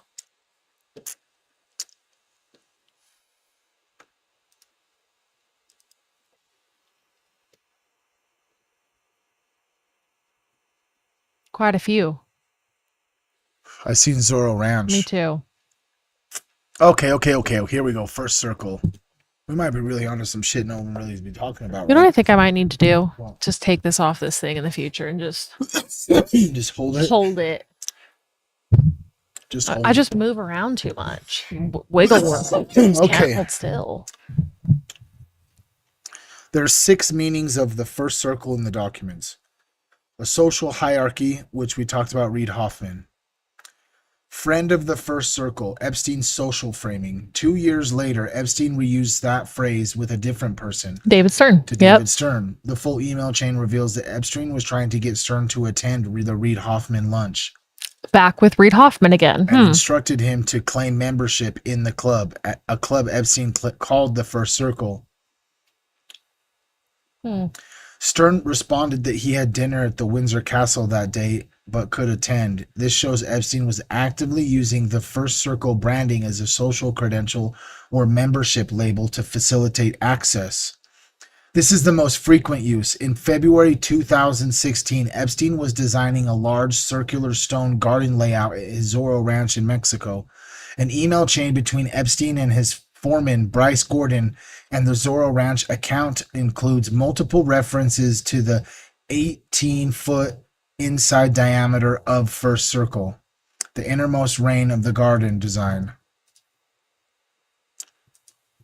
It's just documents about his garden. The First Circle. There could have been 6, though. Yeah. You know, he could have just been referencing just like the first one from the house, or, you know? First circle design. Yeah. The lightning. The design had multiple centric rings, an inner circle, 18 diameter, or the first circle, stone pathways, an outer circle, and plans for lavender or large petroglyphs. The ones that he stole. The petroglyphs. Petroglyphs he stole. That's such an interesting thing to find out about is those petroglyphs. Yeah. In the center spaces, this was purely landscaping. Did you know that he also had a piece of the cloth from Mecca? He did? He did. Like, why would he have that? There's also a book that he had in Epstein's collection. And a reference document within Epstein's collection lists Skloksnavin's novel, The First Circle, among notable literature published in 1968. The novel is about the life of a Soviet scientific prison camp. The title refers to Dante's Inferno, where the first circle of hell is limbo. The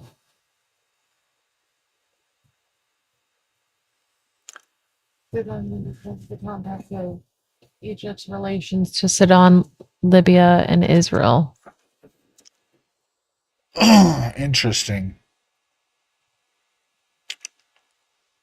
Let's see what else I got over here.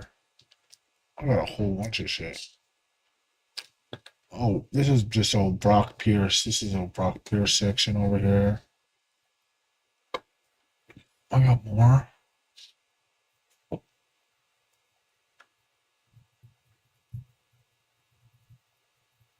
Why did I put this document here?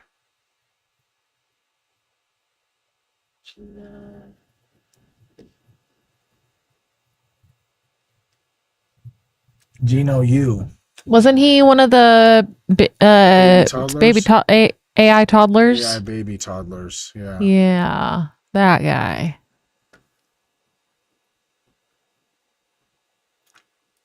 Wasn't he making the baby toddler seminar? Here's another one. Thanks, Jeff. You asked for fun projects. I think we're mostly starving for great conspiracies today. 10 to 12 person coordinated secrets. What about a new Rosicrucian of sorts? A Jesuit Institute, or Jejun Institute. Blurred reality fiction negging of your enemies would be pretty damn fun. What are your thoughts on funding and constructing our own intelligence agency? I'd also like to do an exclusive science saloon sort of thing at a place like Essalon or maybe on Little St. James. Experimentation with philosophers, scientists examining psychological stuff while considering artificial intelligence epistemology. Outside of this, I tend to think my mate preferences as evidence of gentlemen to pay attention to. Caveat emptor. Like any decent 20 trader should estimate various lags, regime changes to seek relevant trades. High-profile island orgies also independently come to mind. But I have a strong suspicion that you may already have that covered. Fraternal regards from the one Coney Island baby to another. Michelle. Michelle who? Michelle Riley.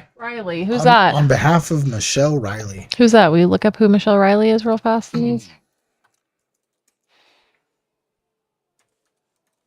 I feel like I haven't heard that name yet.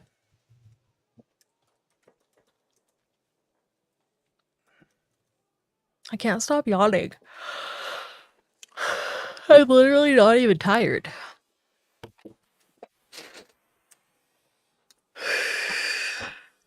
Maybe I'm not breathing enough.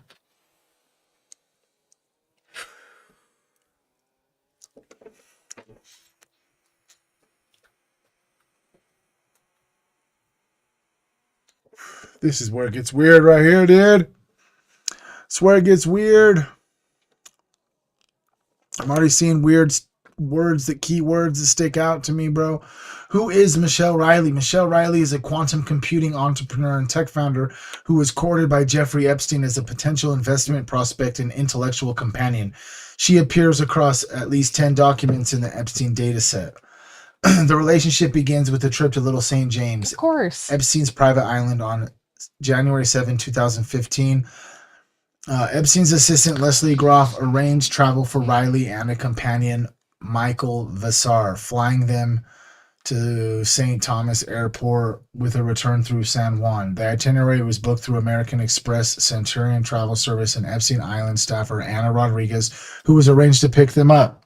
Isn't that the one that just kidnapped your friend? Yeah, hogtied him. Shout out Ben Owens. If you guys might have heard that some guy went to Jeffrey Epstein's island and was hogtied and kidnapped by Anna Rodriguez. She's still the property manager on Epstein Island even after Epstein's dead.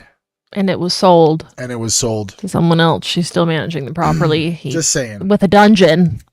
They brought him to a dungeon. Yeah, they tied him up and put him inside of the dungeon is what it was called on the island. The dungeon. Stories on the Sean Ryan podcast. Yeah, Sean Ryan, Ben Owens. All right. Eternity, you're back.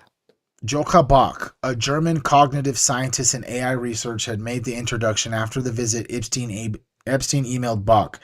He and Michelle were here yesterday again. You were right. There's none in there. He was fun and blue-eyed.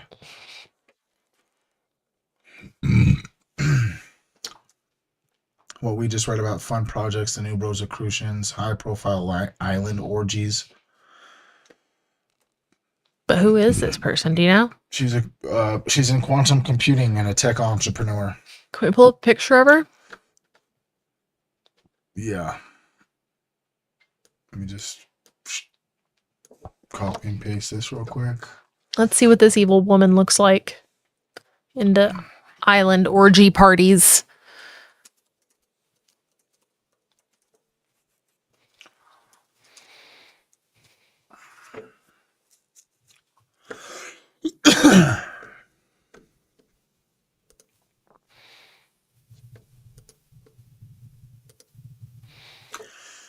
I don't know why I didn't picture her looking like this. Michelle Riley. Let's see what other stuff you were into with Epstein, because 2 years later, after your high-profile island orgies, she pivoted to a serious business proposal. In 2017, she emailed Epstein directly about Turing Inc., her quantum computing company. Have a look and let me know if you're interested with 15 millimeter in funding for the quantum supremacy demonstration. We have been valued at 120 in a year. By August 2018, Yocha Bach was reintroducing Riley to Epstein, saying she had made progress on scalable quantum computers, linear with 1 per qubit, with prototype chips, working demos, and IP that had gotten Danny Hills, the legendary computer scientist and co-founder of Thinking Machines, excited. She was seeking advice on inviters and private investors. Epstein's response was tepid. Her email does not respond. But then eventually connected in late 2018. They arranged a phone call. She's just part of the whole fucking she's just part of the fucking whole ass dialogue, the tech billionaire fucking transhumanists that, you know what I mean? Yeah. All right, I'm just real tired of their bullshit. That's 2 hours. We're good. I'm just real tired of it. Team Human will prevail. Team Human. We're going to get a Crank GPT. Crank GPT. I feel like that's more efficient than this other mega one they're building, to be honest. This doesn't look like it takes water. Oh, yeah. You're right. You could still use the AI and just do the whole power thing. See, instead of draining the links, they just need to get a professional cranker to power the mass surveillance. Do you think if they actually created that thing that they wouldn't know that centrifugal force could create an electricity, basically? And so that, do you think they would have to build one that was so big that would fuck maybe up that's our kind orbit? of maybe. See, I don't really know much about the way that things like that work, but I just had a thought process go through. Maybe that is something that they're doing in a sense, but it gets hot after it runs for a while, and that's why they need the water. Yeah, to cool it down. Yeah, but maybe there already is like some sort of automatic cranking going on to cause power, like that of power, and then it's like, oh, this has been going on for 20 years. We need to keep it cool. Right. Otherwise it could burst into flames. Right. All right, guys. We're outie. Outie pouty. So Facebook can see you too. Bring the mic over. Bye, guys. Oh, goodbye, guys. We'll see you later, dude. We'll see you later, dude. Oh, you got one? You just have little tiny hands. I do. I can never get it. You should raid Kevin's stream. How do I do that? Just 1 second. We'll figure it out. I'm on Twitch. I know of a friend who is also streaming on Twitch. How do I go raid his stream? I'm on a Mac. To raid another Twitch stream, here's what you do. When you're live and ready to send your viewers to your friend's channel, you type /raid followed by your friend's channel name into your chat. For example, /raid friend channel name. After you do that, a notification pops up for your viewers, and after a short timer, you can hit raid now to send everyone over. That's all there is to it. That's all there is to it. So click on that one. This one? Yeah, click on it. And then Kevin.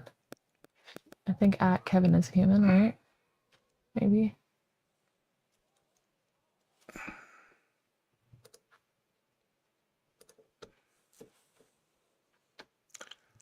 Invalid. Try that again. Try it again.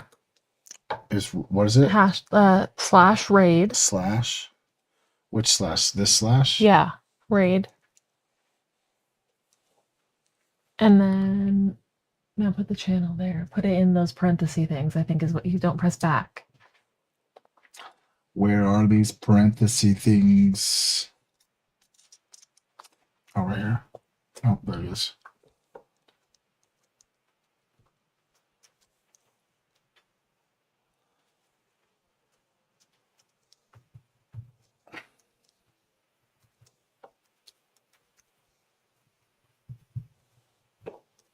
Forward. Oh no, / then his name. / Yeah. Where's the forward one? Let me do it. Here's this one here. Try. She's the typer upper.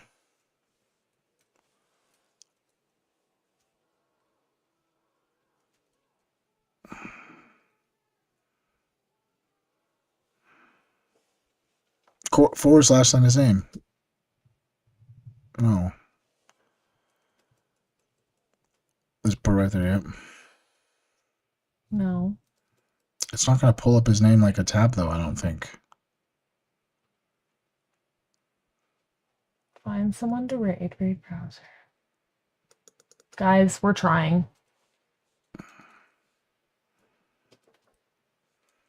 We're going to figure it out. We are going to figure it out before we leave.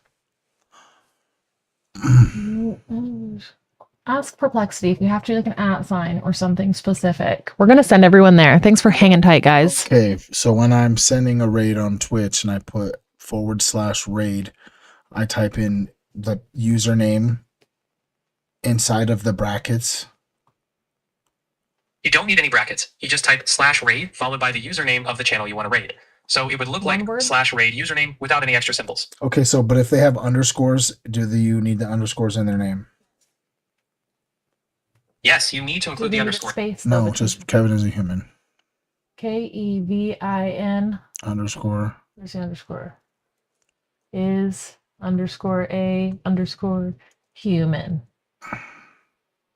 Yep. What? Why won't it let me raid? Ah! One more time.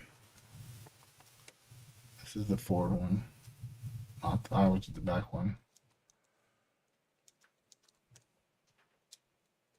Maybe there has to be a space.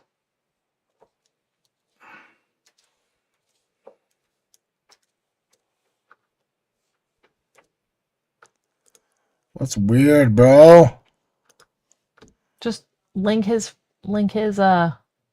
stream right now. His stream? Yeah. I'll drop it in. I got it.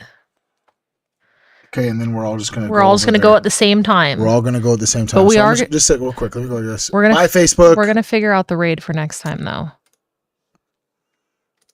No, not your stream. See you.